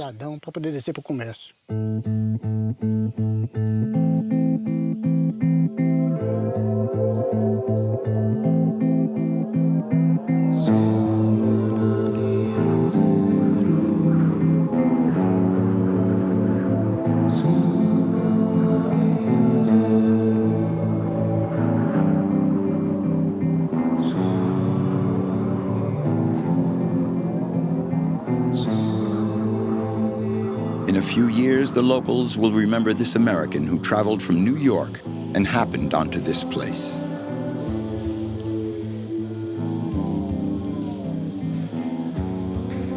They'll probably say they'd see him head off into the mountains every day.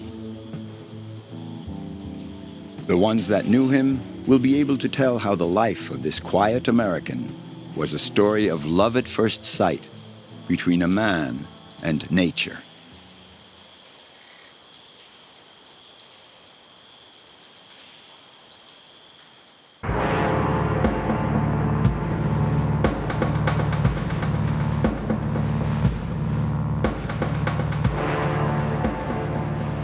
A strange land. It looks like a desert that the rains have not abandoned. In the Lençóis do Maranhenses, a mystical alchemy has blended everything together.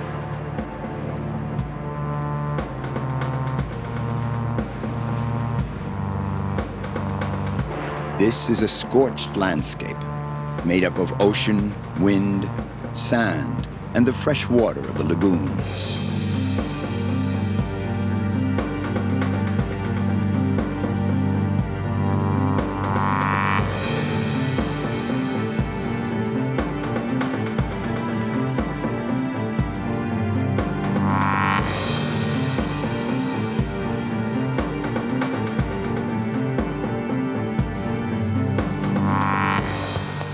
Joyason is 25 years old. He's treading the land of his childhood. He lives in a small town 2 days' walk from this spot, here where he was born.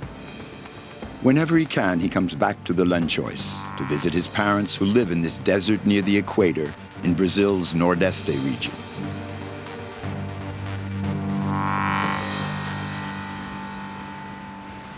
Eu gosto aqui mais porque eu fico com a liberdade, né, do que eu quero fazer. Here I'm free.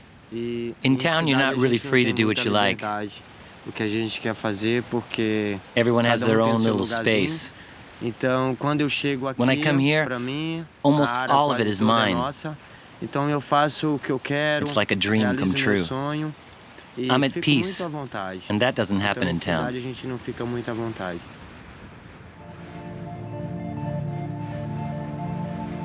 Before, there was no one living here.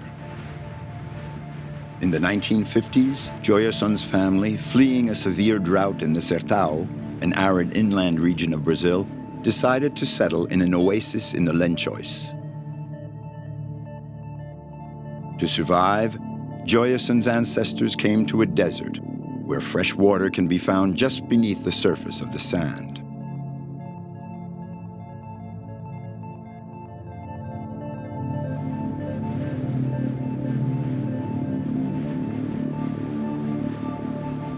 Joyason is always glad to see his horse when he comes back. He named him Great Tiger, and he's an ideal mount for galloping across the dunes. In the rainy season, countless freshwater lagoons form on the surface. They're not a mirage like you'd find in other deserts the world over. They're very real.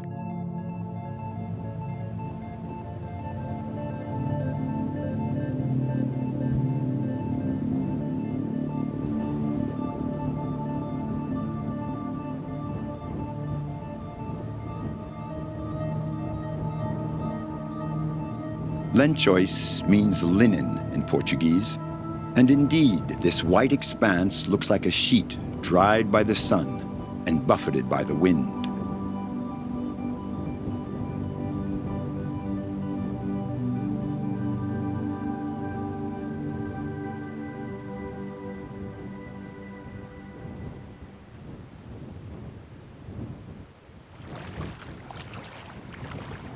The rainy season has just begun. It lasts 6 months and completely transforms the landscape.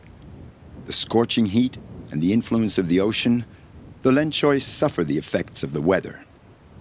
The lagoons are formed by water from aquifers lying just beneath the surface of the sand. This bounty of fresh water is the source of life in this arid environment. In just a few weeks, the plant and animal life reflourish in the Lençóis lagoons after lying dormant through months of drought.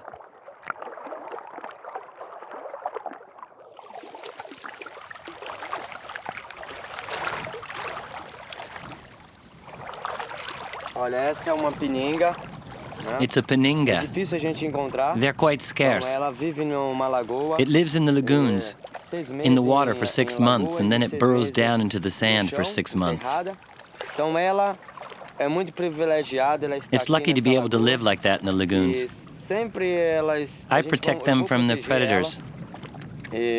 Por causa dos animais. I've always done that. Então eu vou pegar ela no I'm going to caso take agora, this vou one botar and em move it outra to a lagoa, deeper porque lagoon eu because I tenho think it's que not doing sentir too well muita here. vontade. Então é isso.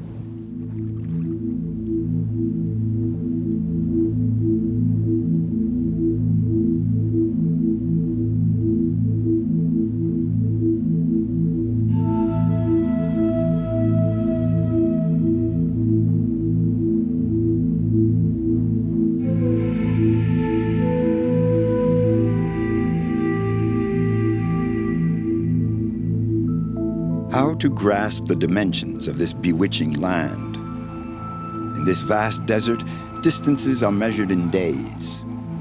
Joyason has learned to adapt to this environment where man-made time evaporates and one has to cling to life.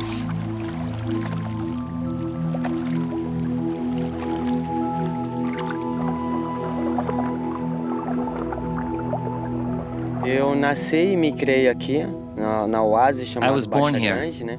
Então quando eu tinha I grew up in the 7 Baixa anos, Grande eu oasis. comecei a andar com meu pai. When I was 7, Então meu pai I started going out with criava my father animais, to tend the livestock. Então a gente passava 2, We'd go out 3 into the dias lençóis no for 2-3 days A at a gente fazia time. acampamento, We'd a gente sleep dormia outside, sem no lençol. tent or anything.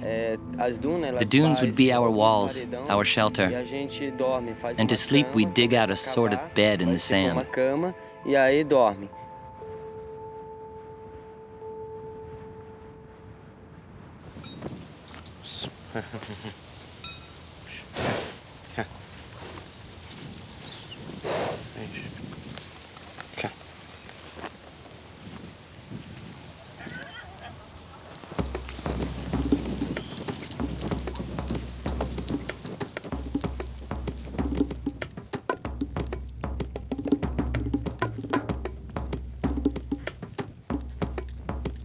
Joyason is on his way to visit his community on the vast beaches that border the desert. During the rainy season, fishermen set up temporary encampments on the shore.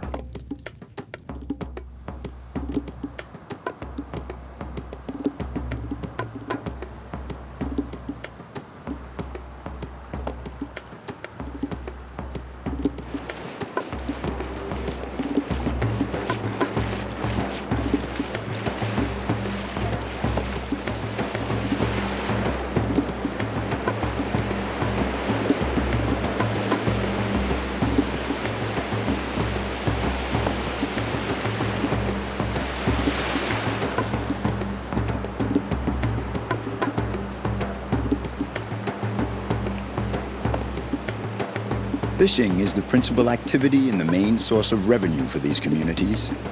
It's a collective effort, everyone doing their part. Then they share out the catch among the families.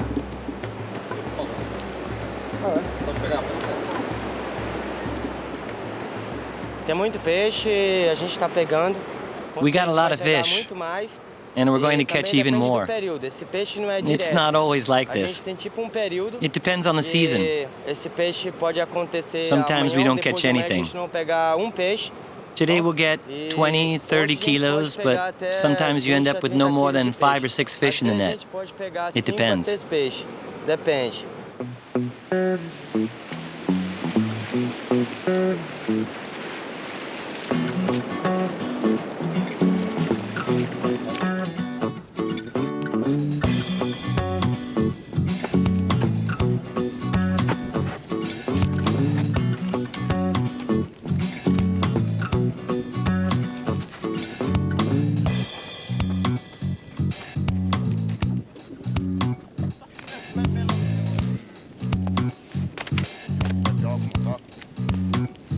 Depois de secar, a gente vamos. We dry them and then we sell them. A cavalo. We could sell these in 2 days. It depends on the number of buyers. The fish we don't sell will allow us to get through the next 3 or 4 days before we go out fishing again. And that's how we manage.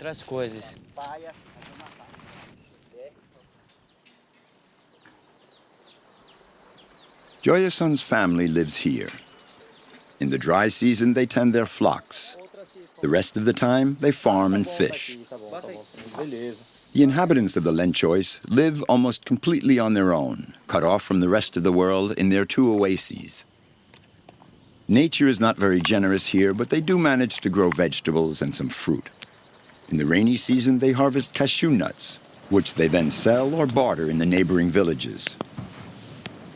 Como a gente já quase no período da chuva, elas começam. The cashew harvest begins with the rainy season.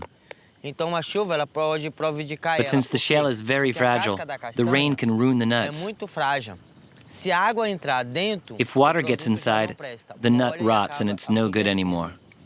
Então algumas não prestam. Às vezes out of 50 kilos of cashew nuts, we sometimes end up with no more than 20 kilos that are good. Aproveita The rest gets damaged by the rain. Por causa da chuva.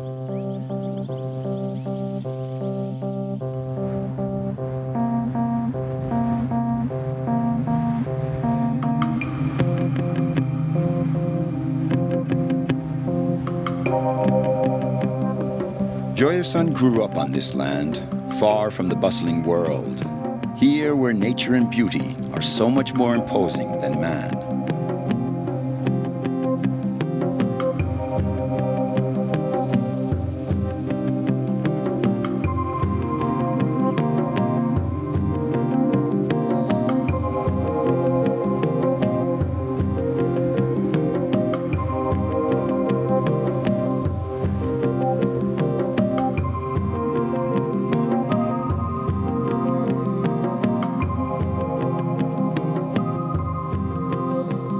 This landscape of shifting sand and water radiates a certain harmony.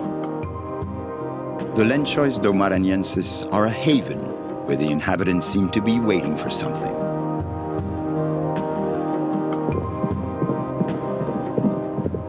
The Lenchois possess a fascinating allure, tinted with colors of a voyage in counterpoint to every other place on Earth.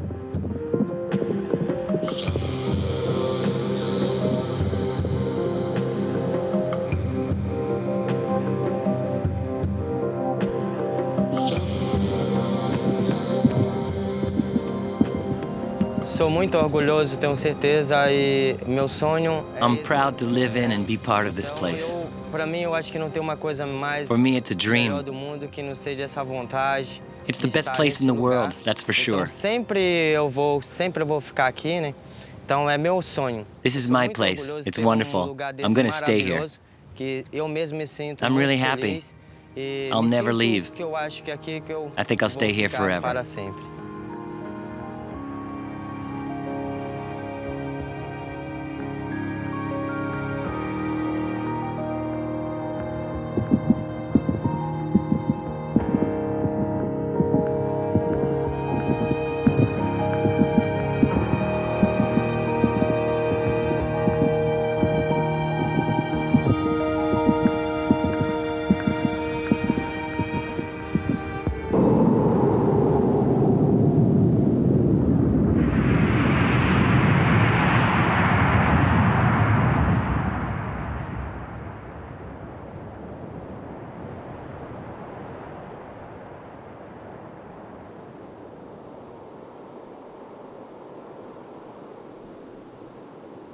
Wyoming is a land where people still get around on horseback.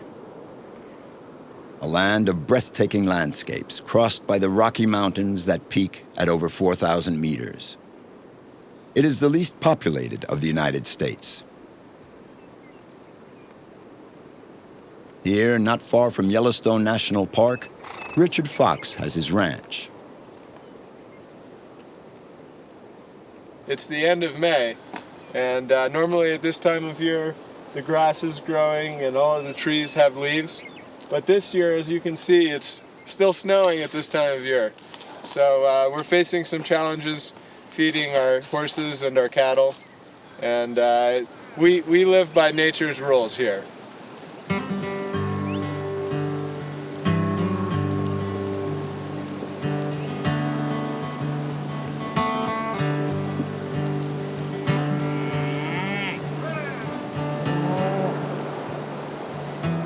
After a long, hard winter, the spring thaw has begun. The ranch is coming back to life. Today, Richard's entire family is pitching in with the work. They have to drive a part of the herd up to the grazing lands recently freed from the snow.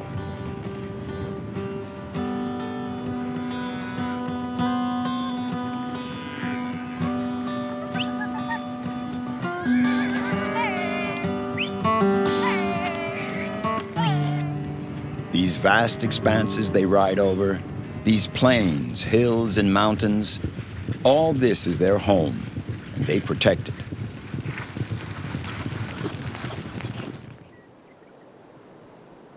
Richard Fox runs his family ranch, perched at an altitude of 2,300 meters and isolated from the rest of the world. In this region, the temperature can sometimes drop to minus 30 or 40 degrees Celsius. Wyoming is a wild country, land of wolves, grizzlies, beavers, and the imposing elk. That's a good boy. From the day I was born, I've been around horses. I started riding in my father's arms when I was 6 weeks old. So really, they're like family members to me. And my whole family feels the same way. We treat them very gently and have a lot of respect for horses. You can go any direction on the horses. And we're very lucky because we're in the middle of the wilderness. So we don't have any highways. We don't have fences, that block us off. So we can go any direction, both physically and I think mentally, because we have these wide open spaces.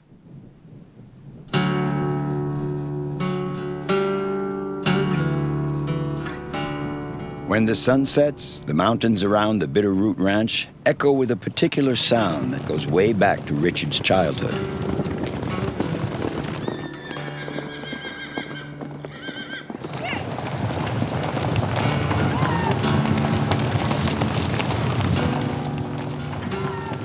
Once spring is well underway, they let the horses loose at sunset so they can spend the nights roaming freely in the mountains.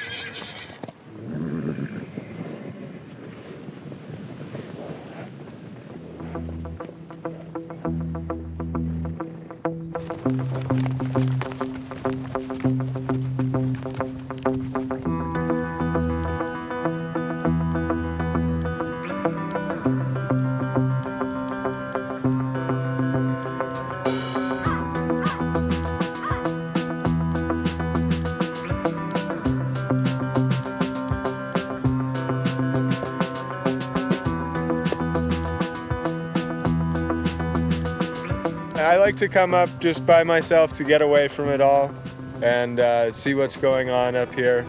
It's very peaceful. It's very nice companionship with the horses.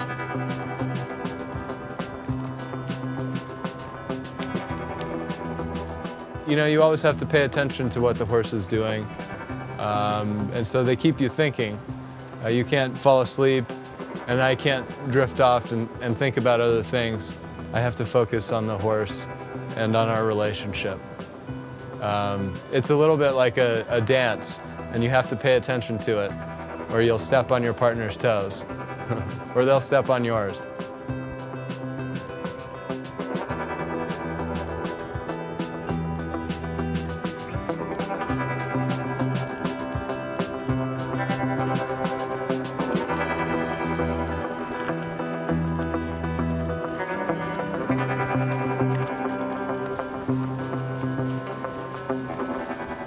I came up here this morning to see if we can bring our cattle up into the mountains. Each summer we bring them up, high into the mountains for the grass. And I've discovered that there's a lot of snow up here. So it's too early. We aren't going to be able to bring our cattle up yet. But frankly, it's also kind of a nice trip to see, just me with the two horses, and we get away from it all. And we can explore in the mountains. It's very peaceful. I haven't found anywhere yet that's better than this.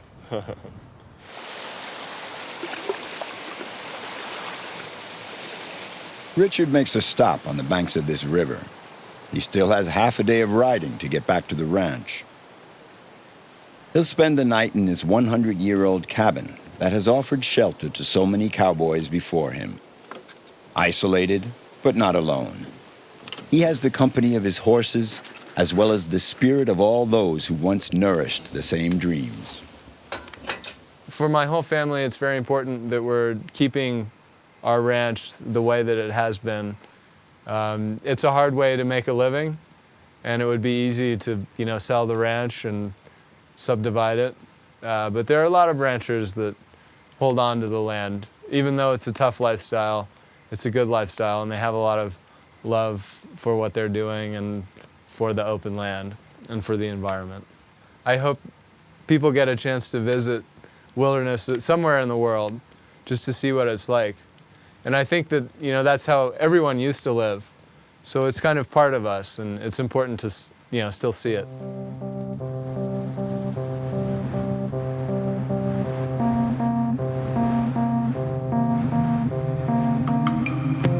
In the local Indian language, Utah means people of the mountains.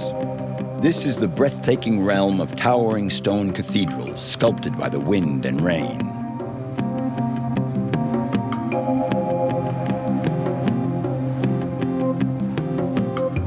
Time and erosion have carved out immense canyons. Venturing into the heart of Utah means discovering one of nature's masterpieces.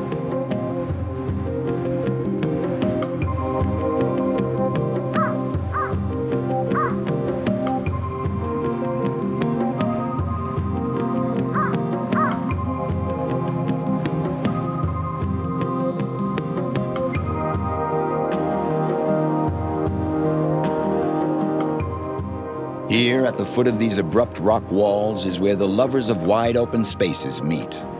Men and women who live near these cliffs that they've managed to tame in order to satisfy their thirst for the extreme.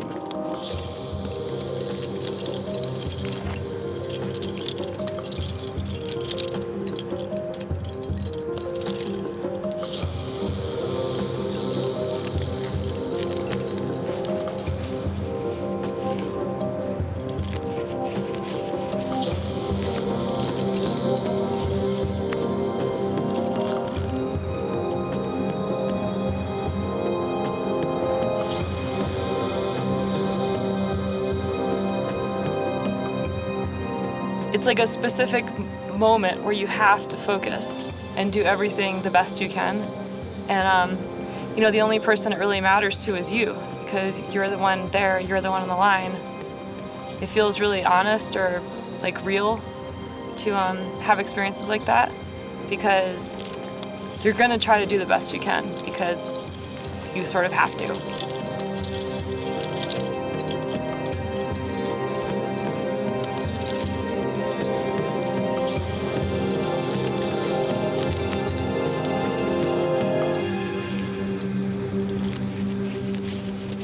Well, I've been climbing for 20 years, and at this point I couldn't really not climb in my life. It's just, it's like eating or walking. I mean, I will always climb. I don't know. I don't know why I like that so much. I just do. I just really like it.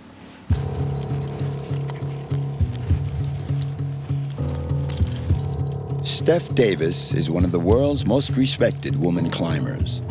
She has climbed and opened difficult trails all over the globe: Pakistan, Europe, North and South America.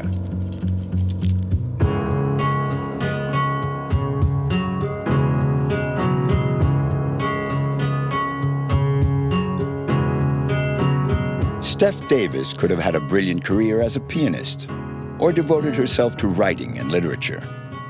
But one day she discovered rock climbing, the contact with the stone, and this wild nature that few men or women manage to master.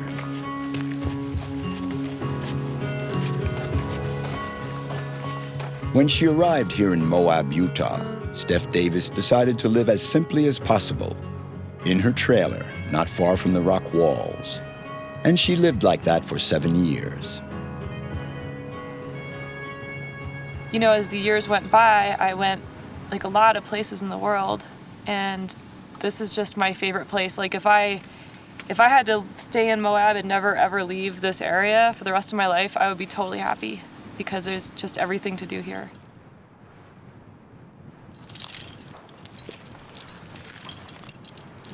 Now Steph lives with her boyfriend, Mario, who's also a lover of the extreme and strong sensations.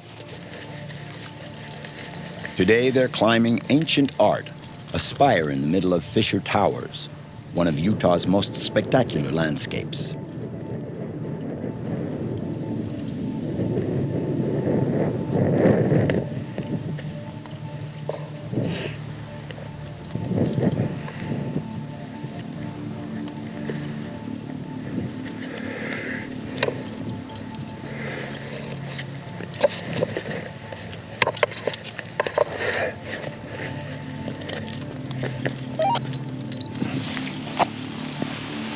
position and everything.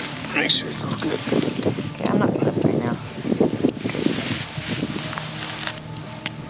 These two climbers, used to high mountains, complete the ascension in under an hour.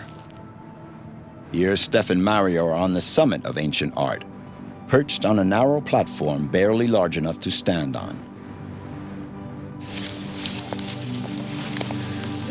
Good one, babe. You too. Okay, 3, See ya. 2, 1.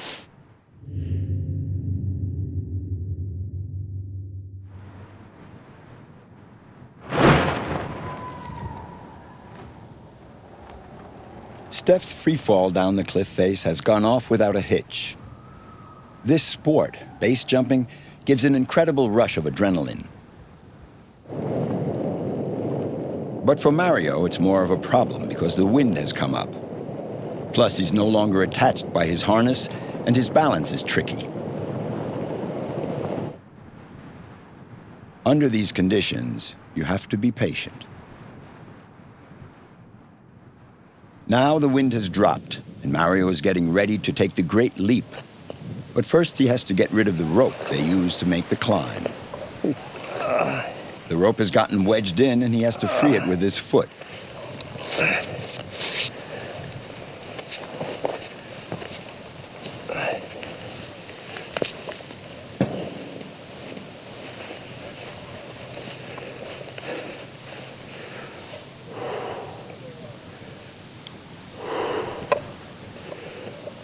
Yeah, baby. Here we go.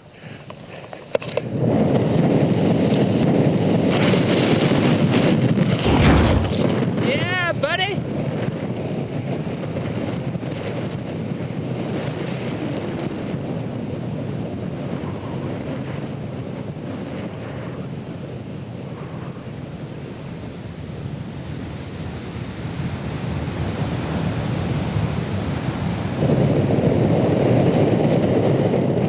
Yeah. That's okay. Good job. That was a nice one. It's one of those magical places, and it's close to our hometown. It's like 20 miles away, 25 miles away. We can come here like every day if we want to, so we don't have to travel across the world. So, and people cross the world to come here. So when you're actually here and it's your backyard, I feel very, very lucky. You know, I'm more of a jumper, she's more of a climber. So she gets me up and, I get her down. So we have this little team thing going, which is pretty nice. So when you actually have somebody that shares the same passion and you're actually in love with, it makes everything just that much more intense because you can share all these very strong, feelings and moments with somebody you love. It's nice, very nice.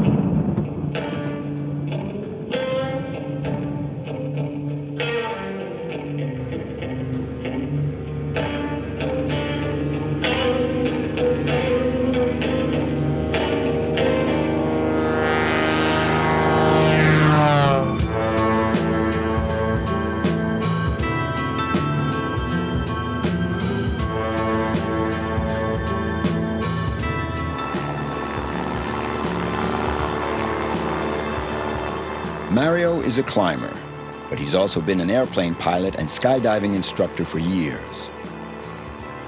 He's one of the trailblazers of base jumping as well. The passion they both have for wide open spaces and pushing their limits quite naturally led Steph and Mario to share the call of the void. Mario and I actually met in this plane. And I really like it when he's flying. And then he knows so much, and I really trust his decisions. And it's just nice when he's flying. If you're in a thunderstorm, it's bad weather, so what you need to do is make sure where they are before you actually take off, and basically avoid them. But it does make things a little more tricky, but at the same time, these days we'll have the most beautiful skies because the clouds are bursting, and there's a way to be safe as long as you respect the environment and you know what's coming. Their little plane is weaving between the storms and downpours. Mario is still hesitating about opening the hatch. Steph is ready to go.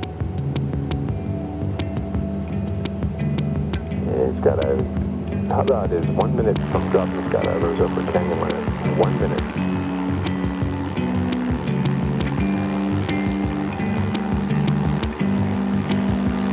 And door, 0.5 miles. Have a good jump. For this jump, Steph has donned her wingsuit, especially designed to slide through the air. But man's oldest dream, flying, is not available to just anyone. In the USA, you have to complete 500 jumps before you can dive with a wingsuit.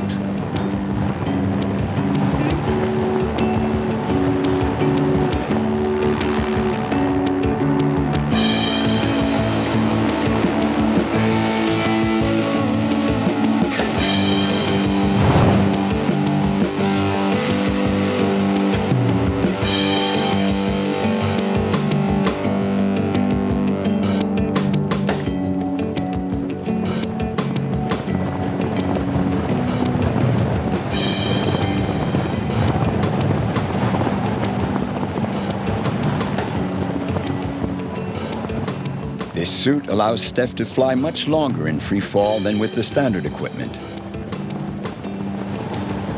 It's an aerial roller coaster that lasts only about 1 minute before opening her parachute.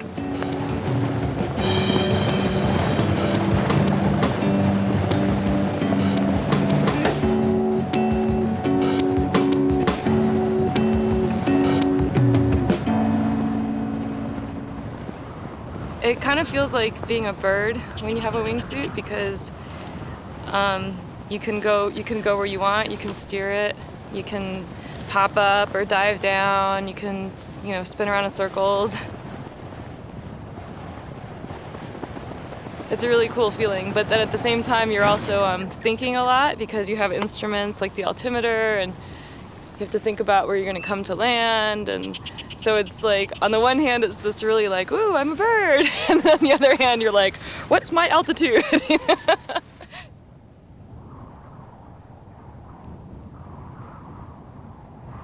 It's just just an amazing thing that you could do that, You could be like a bird up there. It's kind of amazing that we have that chance. Hey, Larry. Hey, Steph, how's it going? Hi, Slack. Hi. Hey, Hi, Steph. sweetie. Hey, hi. Hi. Happy dog. Hi. Good boy. Is it windy? Yeah, it's been a little breezy up here, but not too bad. Is the line good? Oh, it's perfect. Looks nice. Yeah, it's great. That's super nice, Larry. Yeah, it's sweet. Wow, but it's really wet. Is the line wet? No, it's actually after the sun and all the wind, it's dried out and it's perfect. Do you know how far down it is? It's probably about 100 feet down. Okay. Larry Harp is an old friend of Steph and Mario. He's a reference in this very spectacular discipline, slacklining. He also has been around the world to fulfill his passion for climbing, which he's been practicing for years.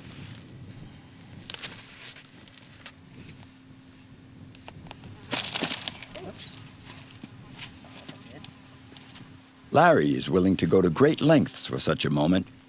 It took him 2 days of hard work to set up the line.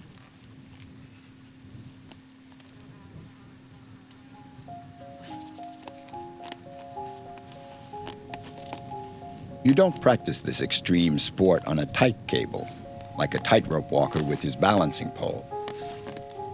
Here, Larry has to master the stretch and bounce of the narrow strip of webbing as he walks the fine line between vertigo and perfect balance.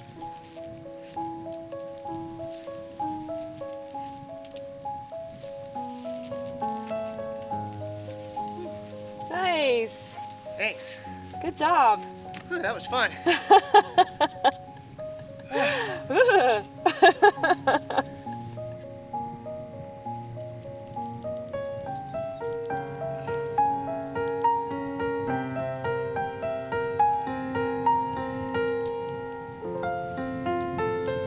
I really enjoy the balance of being able to control not only your physical and your mental aspect of walking a line. I enjoy being up really high. I've been a climber for 20 years, so highlining or slacklining up high is basically just an extension of that. One thing you try to do is empty your mind of anything. It's kind of like meditation. So if you're thinking about a bunch of things while you're walking, it kind of confuses you, and it might make you stumble or fall. Whew, that was fun. It's always gets the heart rate up a little bit there.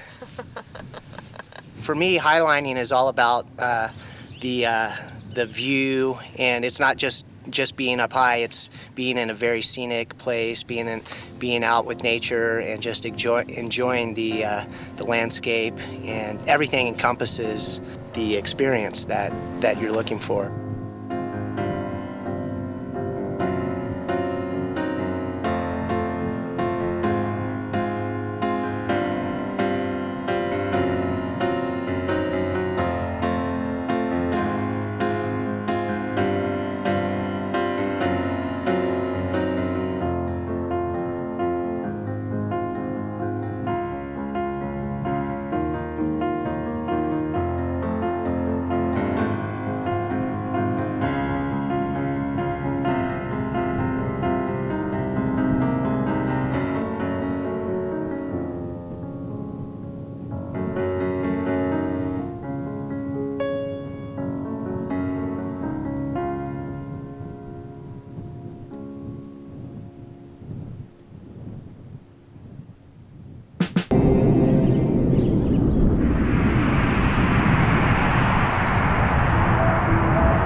Terra Australis Incognita.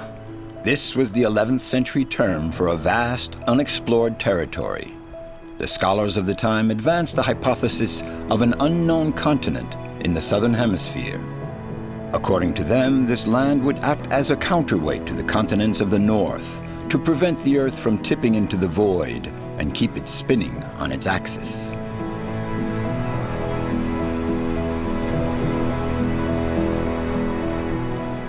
It was not until the 17th century that explorers, then traders, landed on this island continent. And yet, since the dawn of time, this land with its many facets and its breathtaking landscapes has been inhabited.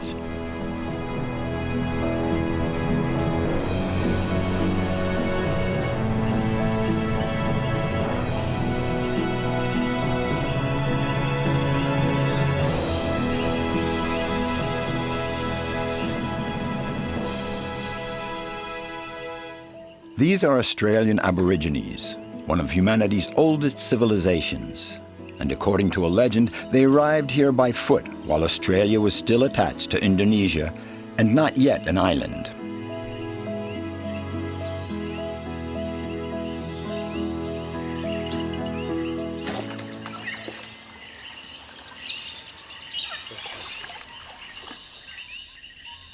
These same people have been living on this same land for more than 40,000 years in perfect harmony with nature.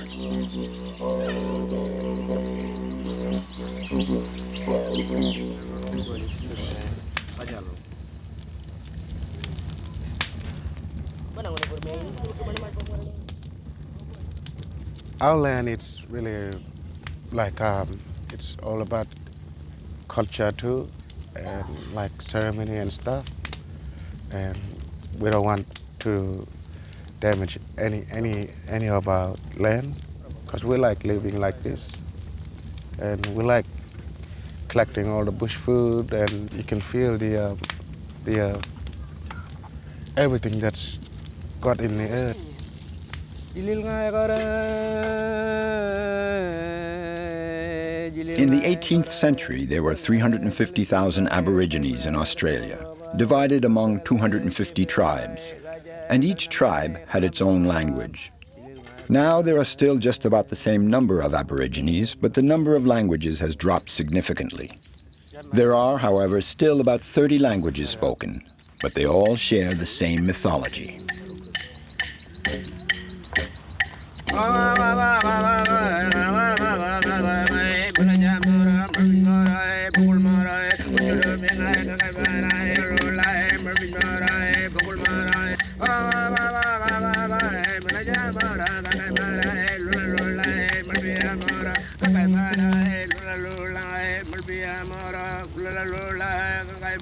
In the Aborigine tradition, these are called song lines or dream tracks. In each tribe, these traditions are transmitted in a language that no one else can understand, but they are essential. The Aborigines say it is the language of the animals. One song line will describe the course of a river and all the wildlife that lives there. Another will retrace the limits of a specific territory and the animals that inhabit it.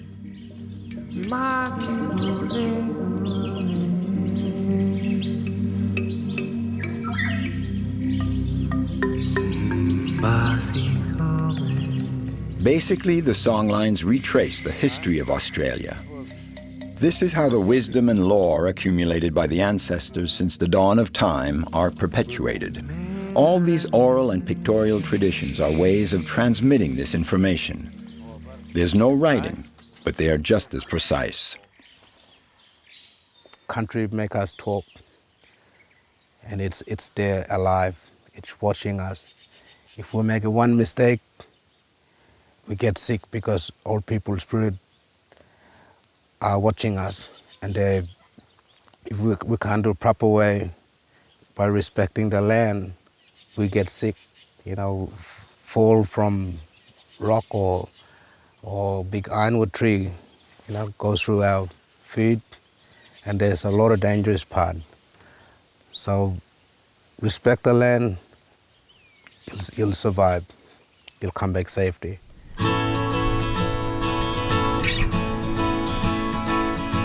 Australia covers an area twice the size of the entire European Union, but with only 1/20th of the population.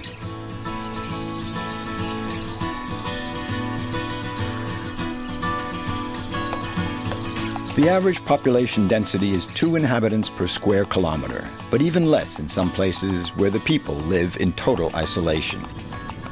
Getting around in this country is often quite an expedition.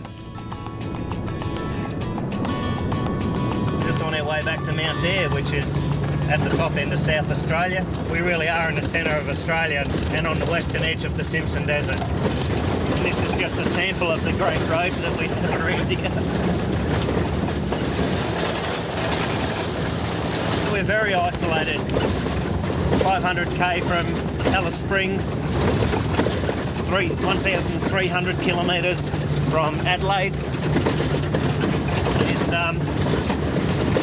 And Rock is a day's drive away, so we're sort of a long way from everywhere. We just get used to hundreds of kilometres when you drive. Mount Dare Station, an unlikely settlement plopped down right on the edge of the Simpson Desert. It's one of those places where life makes a dogged stand. All around for 500 kilometers in any direction, there's nothing but sand and rocks. It looks like a scene out of Mad Max, but a lot less violent and a lot more laid back. Here in the middle of nowhere, but in the dead center of Australia, is where Dave has chosen to make his home along with his wife and children. He came here 7 years ago and took over a half-abandoned service station. Mount Dare Station is the only post for the brave souls venturing into the vast uninhabited and uninhabitable desert, where the temperature often gets up to 50 degrees Celsius. People never stay here long. They're just passing through. Cooking breakfast 1 minute and then you're out fixing cars the next. Just then getting ready with the post, and some days can be flat out in here.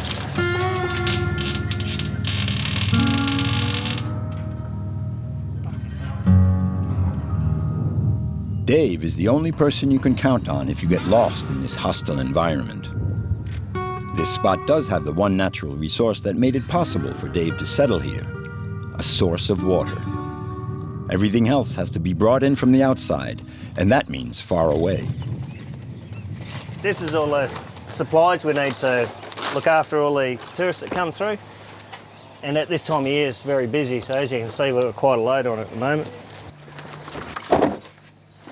Takes us about 7 hours in the truck. It's usually 2 nights in town. And yeah, then we get back here, unload it, rush off and go and do another job.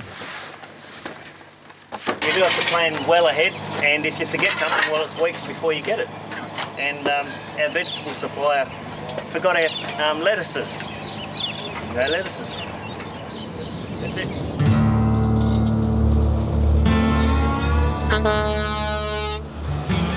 A round trip to the nearest store is a 1,000-kilometer expedition, half of it on god-awful tracks. We don't really have a local trade. There are some cattle properties not too far away from here, but they're 70 kilometres nonetheless. That's over an hour's drive, so we don't often see the neighbours, and it's sometimes a special occasion when you do see them. As for social life, aside from the passing travellers and the hired hand, Dave, his wife and children have only each other to talk to. And the kids can hardly invite friends over for their birthday parties. But the family has found a way of life that suits them just fine. Here we got my wife Melissa and my 2 little angels. We've got the eldest one Charlotte and the little girl Crystal Ann. They love it. We've just come back from Alice Springs, where we've been to the Alice Springs show, so we've got the bubble machine and show bags and all sorts of stuff. Ring Becky! Just enrolled Charlotte. She's 3.5 for next year. She does kindergarten. It'll be correspondence through Alice Springs, and the year after that, then it'll be over the internet, School of the Year. They can see their teacher through via the camera on the internet, and they can do music, they can do dancing, painting, anything they can learn is on the internet, and they've got a 99.9% attendance rate. So, and it's the biggest classroom in Australia. Just closing your eyes. It is throughout outback Queensland, Northern Territory, South Australia, Western Australia. So it is just huge. Charlotte's class, which has about 50 pupils, is the biggest in the world. It extends over a territory almost the size of a continent.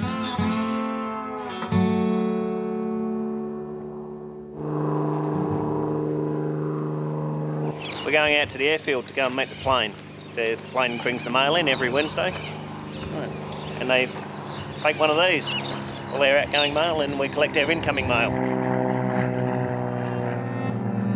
My name's Reg, and I fly the mail plane for Chartier, based out of Alice Springs. It involves delivering mail to remote homesteads, communities around the centre of Australia. This company has the longest mail run in the world. There are mail runs that 3 hours flying in a straight line to get to the first stop.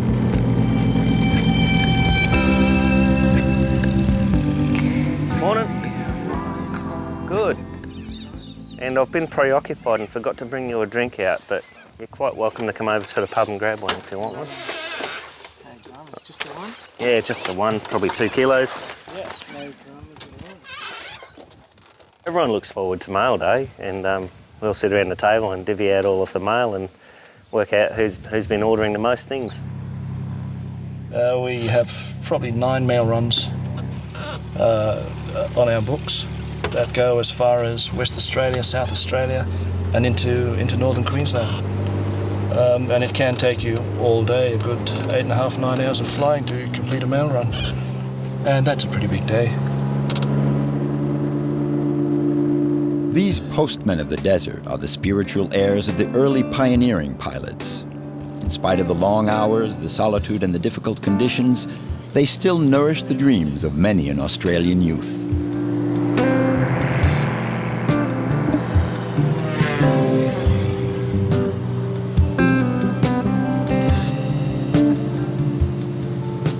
It's remote area flying. You're constantly over featureless terrain.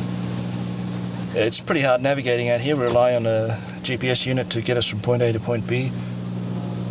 In the event that you do have an engine problem, we generally just pick a good place to put it down. And we've got supplies on board to last us at least 3 or 4 days. Water and food. And we've got radios on board to attract the rescue crew if we need to.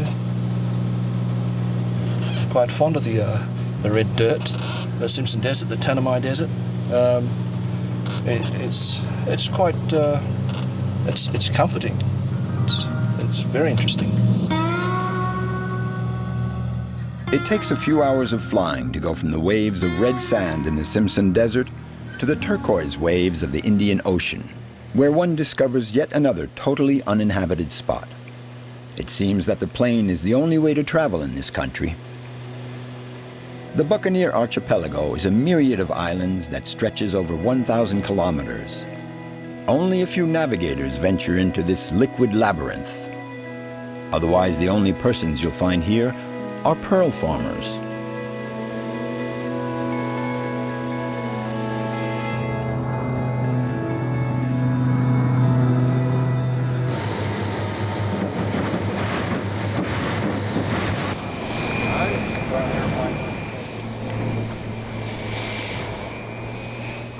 The story begins off the coast, 300 kilometers south of the Buccaneer Islands.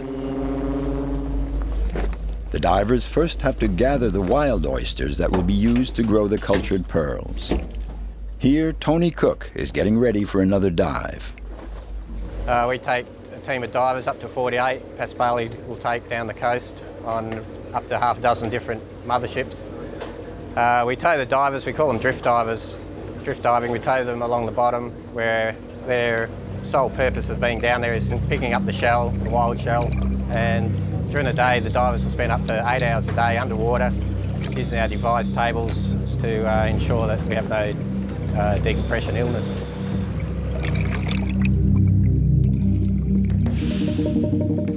Not only do the divers have to find the oysters, but they also have to keep a sharp eye out for the many dangers. Sharks and deadly jellyfish, for example. There is some big fish out here. We have had attacks in the past. Probably, as I remember in my time, we probably had about half a dozen attacks and a fatality in '93, which was a mate of mine who got taken. It's always in the back of your head, especially in dirty water when you're working surfability. I think it's like anything what you've been doing for so long, you just take it as part of your job. Then the harvested oysters undergo a little operation, which consists of implanting a tiny bead of special limestone as a base for the oyster to secrete its nacre.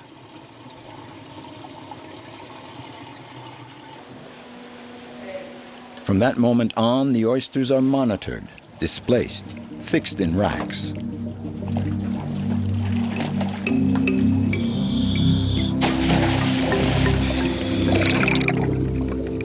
We describe it as being underwater labourer. The work itself is strenuous. It's like pushing a wheelbarrow underwater. Imagine that. We're in 20 metres of water most of the time, which is 3 atmospheres of pressure. So you've got those extra pressures on your body while you're working. You're lifting and carrying things unnatural ways. Yeah, you do get worn out quite quick.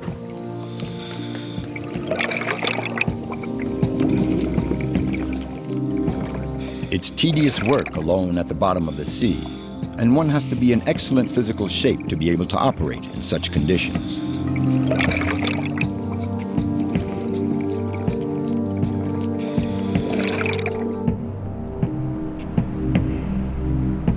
In this maze of land and sea, we see a few scattered installations.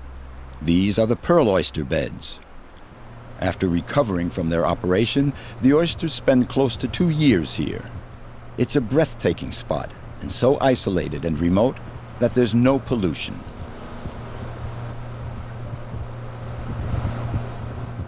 The pearl harvest has just begun.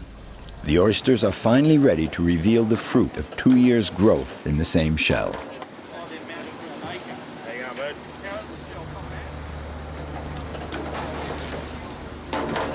Each pearl is unique. The color, form, and size are never the same.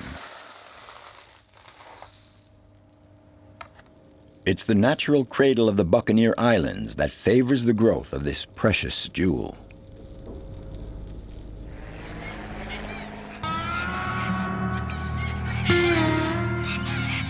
In the heart of the Simpson Desert, Dave Cox carries on his many activities. In this garage here in the middle of nowhere, far from the nearest road, there's always something to keep him busy. This car's purpose is primarily to be a recovery vehicle. It goes out to do tows, pull people out of bogs, repairs, anything that needs doing around here. And I'm going to take my little girl away with me this time.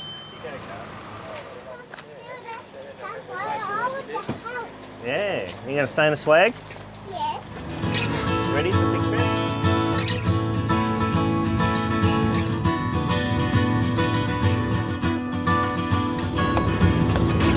The kids really enjoy growing up out here. I just think it's a great environment for them. Charlotte really loves it. She loves camping. Really loves camping, sleeping in the swag and stuff, looking out at the stars through the open swag. Loves it.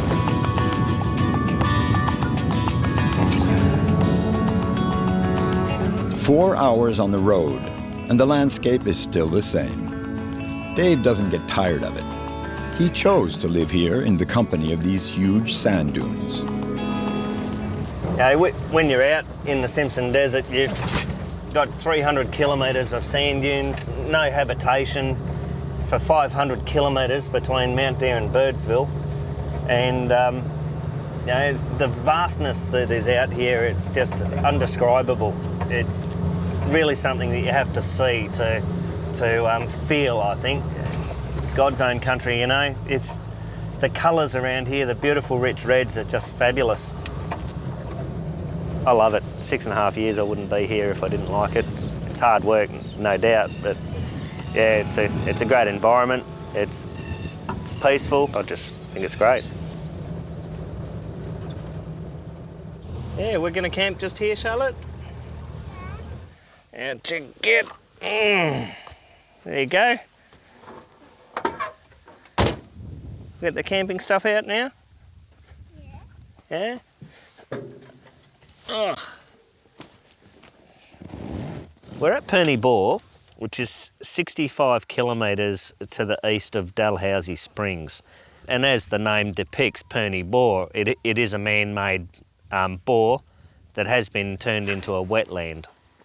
They were looking for oil and yeah, all that came out of the ground was near boiling water. So they said, don't need this, and off they went, leaving it flowing at, you know, so many thousands of litres a second. You know, it was just amazing, the water that was coming out. It would have filled these swales here before it was capped and restricted in its flow to just keep it to a moderate flow to maintain the wildlife that had become dependent on it.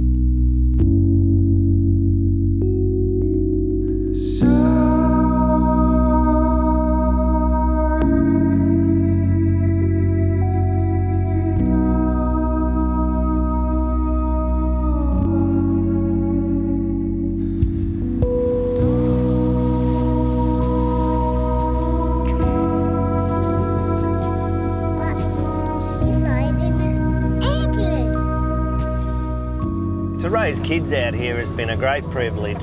Just this morning, Charlotte gets out of bed and says, come on, Dad, let's go and find some camels.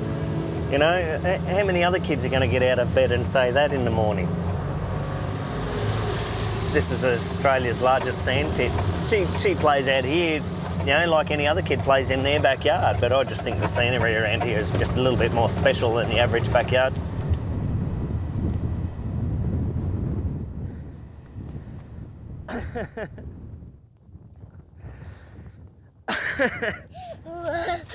Okay. My scissors losing, Dad. Kiss.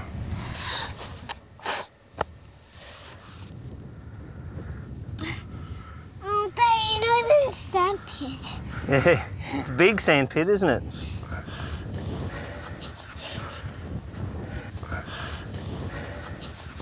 Can you see how they happen, all these little waves?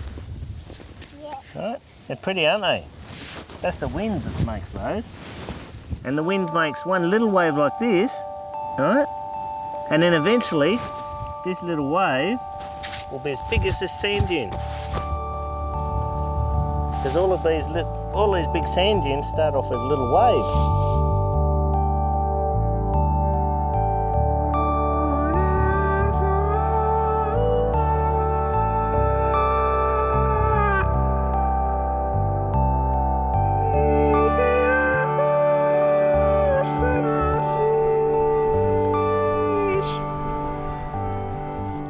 Star's gone.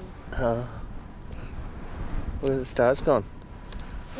Died in the sky. Oh, okay. And where's the moon? The moon's still over there, is it? What's that? Oh, righto. Inside the circle, a fire. It's really hot. Hey, look, a spider. He's looking for his mom. He can't find her anywhere. I nearly touch him. He might hurt. Spider, just keep going to your mom.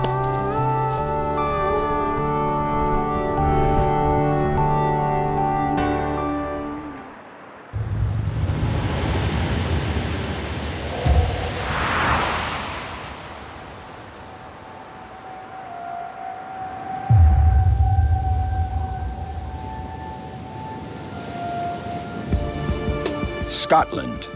Its breathtaking landscapes are like a vision from the ends of the earth. At the outer limits of Europe, buffeted by storms, this land of islands, mountains, and lakes stirs the imagination. The Hebrides, an archipelago west of the British Isles, were hewn out by the harsh forces of the ocean. The heart of these Gaelic lands beats with the pulse of an age-old culture.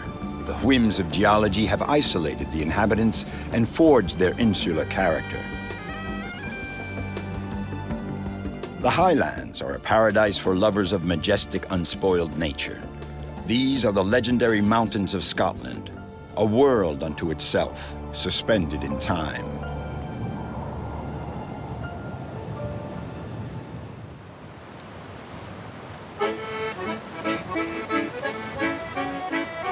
The island of Tiree is unlike any of the other Hebrides islands. They say it's the sunniest spot in Scotland, certainly the windiest. On Tiree, the sheep greatly outnumber the people. Proud of its Gaelic tradition, the island of Tiree owes its reputation to the pluck of the fishermen and its plentiful lobsters.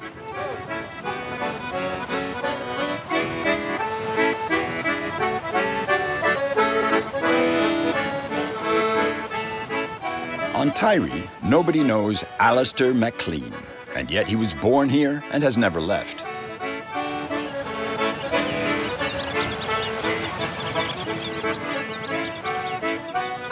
Like almost all the children on the island, Alistair inherited a nickname when he was very young. Billy. Billy the Box, his true identity. I suppose everybody's got their own version of that story, but obviously my proper name is Alistair, of course. Billy, I've not actually sure how it came about. It was something to do with my father. He got the ball rolling as far as me being called Billy. And of course, Billy the Box comes with the accordion, as we know it in the island, it's called the box. And when I was in my young teenage years, I was doing quite a bit of music in the house, in neighbours' houses and whatnot, you know, with the accordion. So it was Billy the Box that stood, you know, that stuck like glue. 1963, I believe. Because it's quite old, yeah.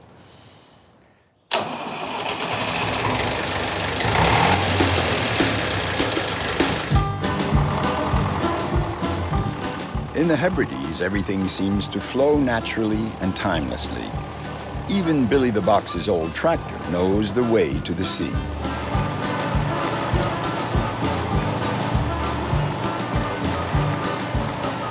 Billy, who's 52, owns 2 tractors, a dozen cows, 20 sheep, and a few patches of land to grow what he needs to feed himself and his animals. The bare necessities.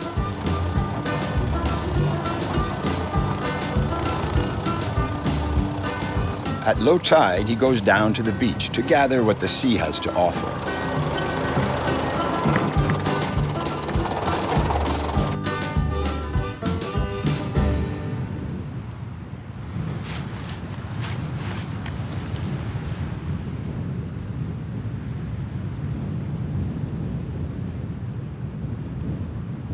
What nature gives you, you're making use of it. I mean, it comes in here for a reason, so why not make the use of it?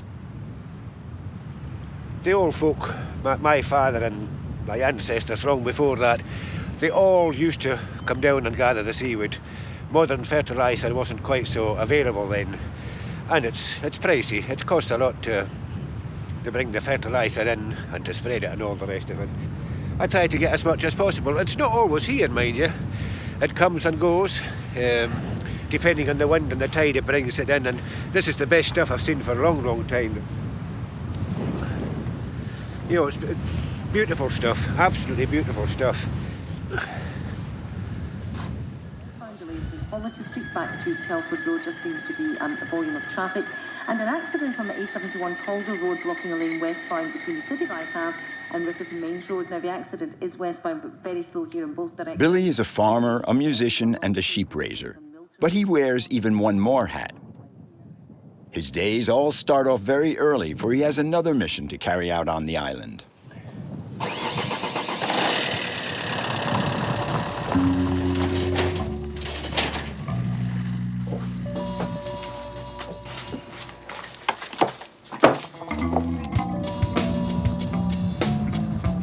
To be able to live on Tiree, Billy, like many men and women here, has more than one job.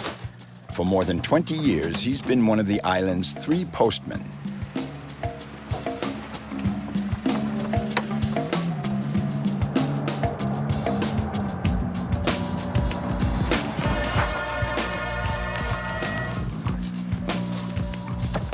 Quite often it's bills they get and junk mail, as they say, but whatever, it keeps me in work anyway.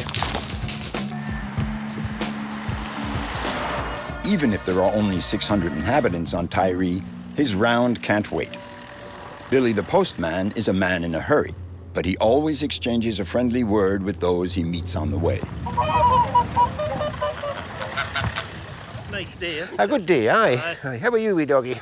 I hope this weather lasts anyway. It's a nice spell, isn't it? Aye. A wee bit of shelter. Yes. The sun and shelter. It's nice like a summer's. A summer's Better day. than the summer. Right. See you later. Cheerio then. Bye. Well, yes, they've certainly known me. I've been in the job over 26 years, so they've got to know me, and even a lot of new faces come to the island, and you know, they get to know the postman. That's pretty quickly kind of thing. Again, you're at the door every day kind of thing. So yeah. So yes, it's all part of the job.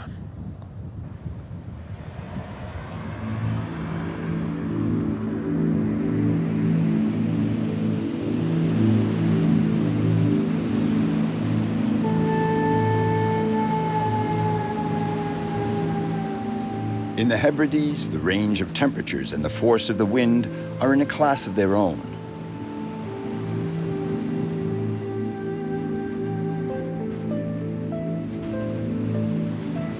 Out in his shirt sleeves, as always, Billy faces the morning chill without a shiver, disproving the old Scottish saying, "There's no such thing as bad weather, just the wrong gear."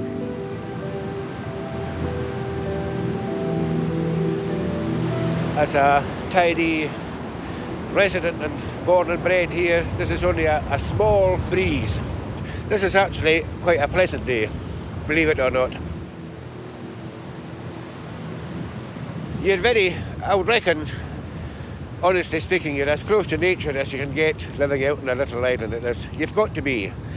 You're at the you've got to face the elements every day. You get some good days, some nice days, but you can get some very, very bad days as well, where, again, you're at the mercy of the elements. What you can do, when you can do it, if you can do it.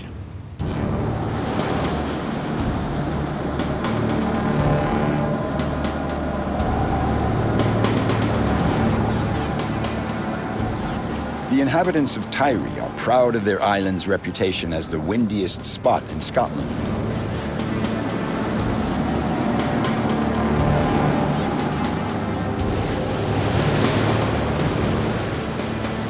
But sometimes the reality surpasses this banal tourist slogan.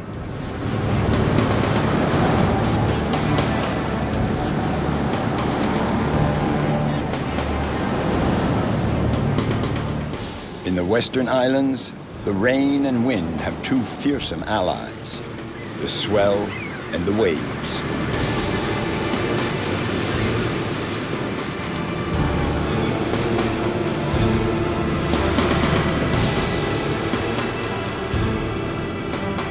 In Scotland, the winter storms swing from rage to fury.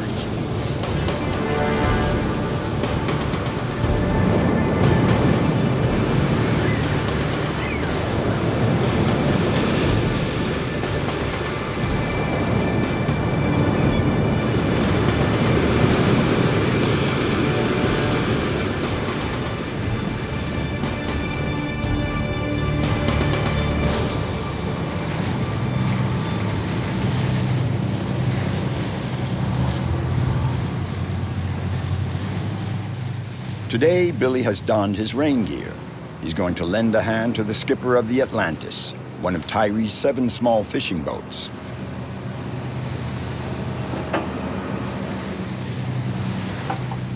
Every Sunday, the fishermen haul in the week's catch, tons of shellfish carefully kept alive in creels.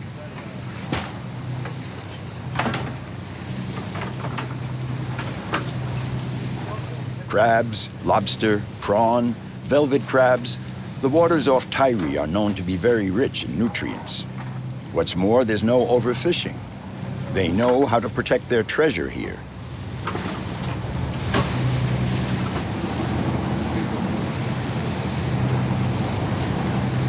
The holding pools are sheltered from the swell just a few meters from the rocky shore.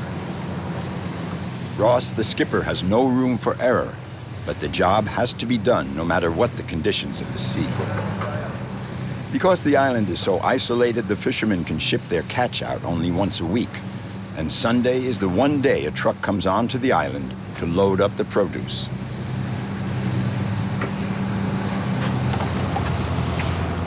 When you live in a small community, you've got to be readily available to give somebody a hand or receive help. And this island, we're very, very fortunate in that we're a close-knit community. I can be down in the harbour within 10 minutes to give Ross a hand, or Callum, or Angus, or Neil, whatever. So we've got to work together. You can't get help from anywhere else but from your community.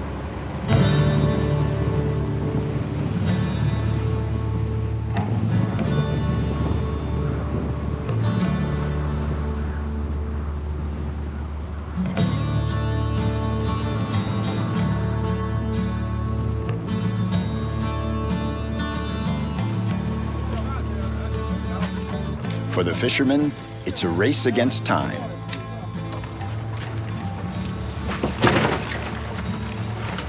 Once they dock, they have just a few hours to sort and weigh the impressive quantities of crabs, prawns, and lobster before nightfall.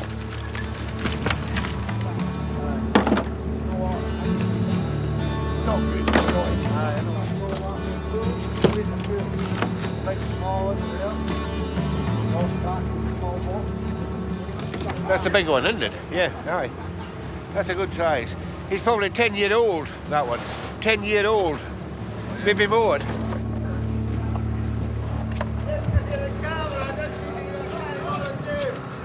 The truck has just pulled onto the wharf. In the morning, it will arrive in Oban on the Scottish mainland. From there, it will embark on a long trip to southern Europe. Everything caught in the waters off Tyre is sold in Spain, the world's 5th largest consumer of seafood.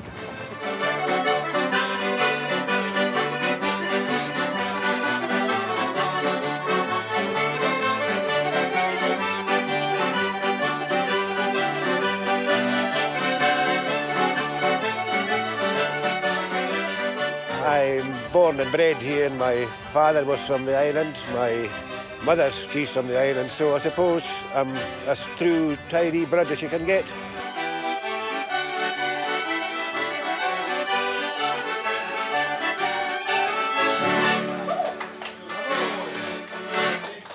Tyre is my home and always will be my home, and when you look around, it's not a bad little place really.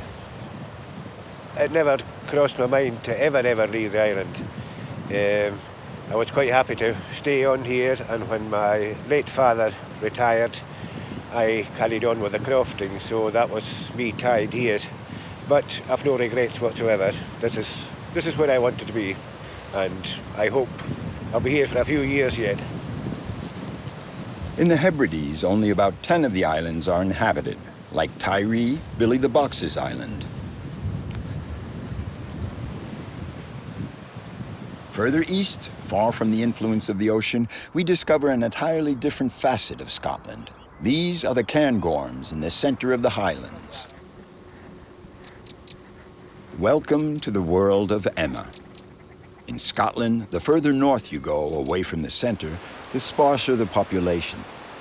The highlands seem to exist on the outer limits of the known world. It's a series of lakes inhabited by legendary monsters, bald mountains, and age-old forests.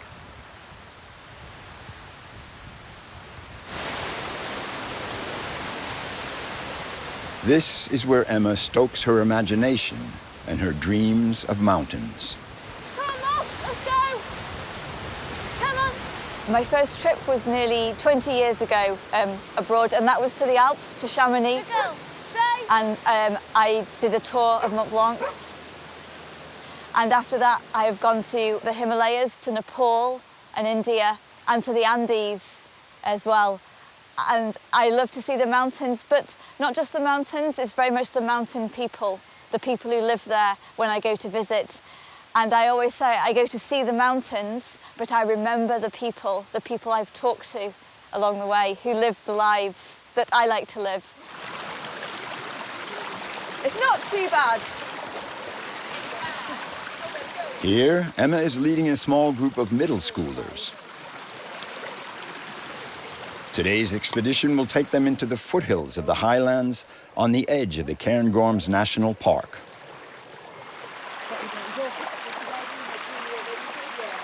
The program of the day, fieldwork in the open air. Because I don't want to end up having I need my bag back. That is a cluster. Who's waiting for a cluster of trees? So take a mattock and a spade and 5 trees with each group to start with. There you go. Okay. Emma is a volunteer in an association whose goal is to make the young people aware of the need to reforest Scotland's mountains. So today we're planting hazel trees back onto a hill where there hasn't been any trees for hundreds of years, and it was man who cut down the trees for homes, for building and for animals, and now we've got an opportunity to put them back. And it means a lot to me because the trees are very important, they're very good for the wildlife and they're very good for people. So it's really, it makes me very happy to be able to have the opportunity to come out and put some trees back onto the hillside. The reforestation project is part of the curriculum in the Highlands middle schools. The students learn that thousands of years ago, these bald mountains were covered in forests. A writer and a reindeer. Well, for me, it's good for volunteering and like for my future, and it's good to have you on your CV. It's a good experience, and it's maybe leading me on to something in my future, a career. Yeah, I'll come and see the progress in maybe 20 years or so and see how much they've grown and if it's successful or not.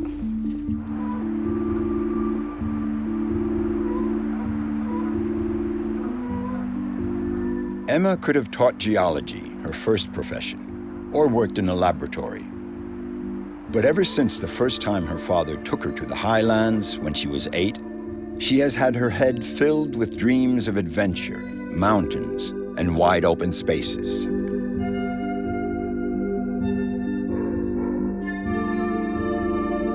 For 20 years now, she's been exploring the heart of the highlands off the beaten path. Emma has, in fact, custom-tailored a profession for herself, guiding hikers and climbers who, like herself, are in love with Scotland's natural treasures.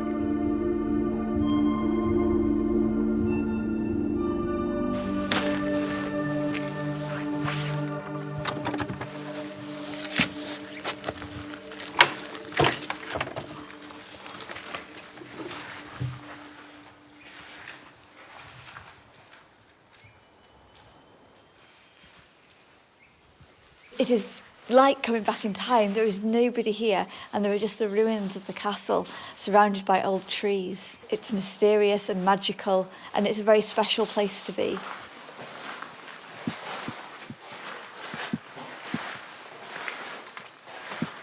The castle's got a brilliant story. It dates from the 1500s, but there was a story that was fighting between two families, the Forbes and the Gordons. And the Gordons had the castle. And one day, the sons, there were 7 sons, they'd been sent out to cut peat, and the peat was used for heat in the 1500s. But the enemy, the Forbes, came along and they slaughtered every single one of the sons, and they cut their heads off, and then they put their heads on stakes and left them in the field. It's really, really gruesome. But it has an even sadder ending, because when the word came back to the father at the castle, he is said to have fallen down the stairs in the building and died here where we're stood.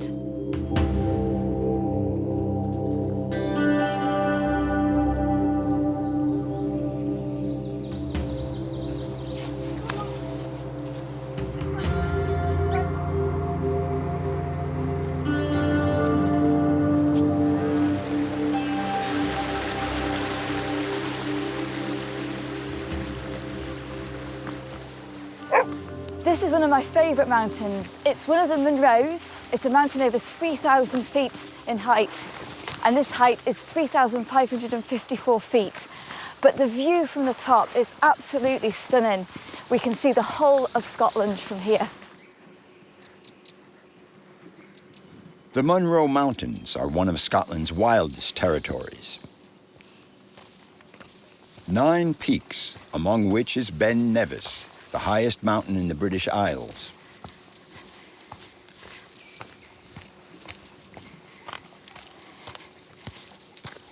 Emma is starting the ascent of Highlands, a legendary summit. Everyone in Scotland knows its name. Mount Highlands went down in history 300 years ago for a surprising reason.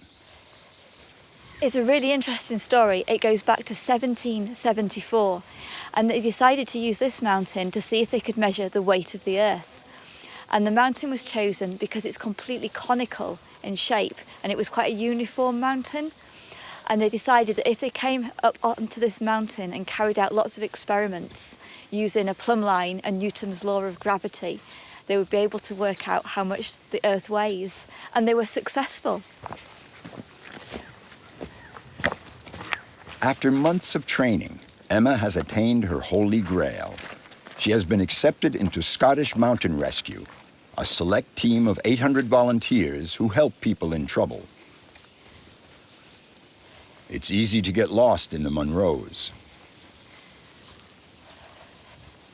Mountain rescue is something I've always wanted to do, going onto the mountains in the night or in the snow and the blizzard, and being able to bring somebody back is very special. It's a very special thing to do.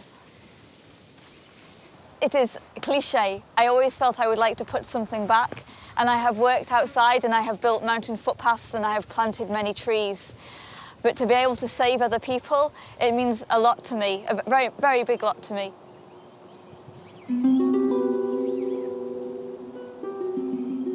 It's for these moments that Emma decided to become a mountain guide.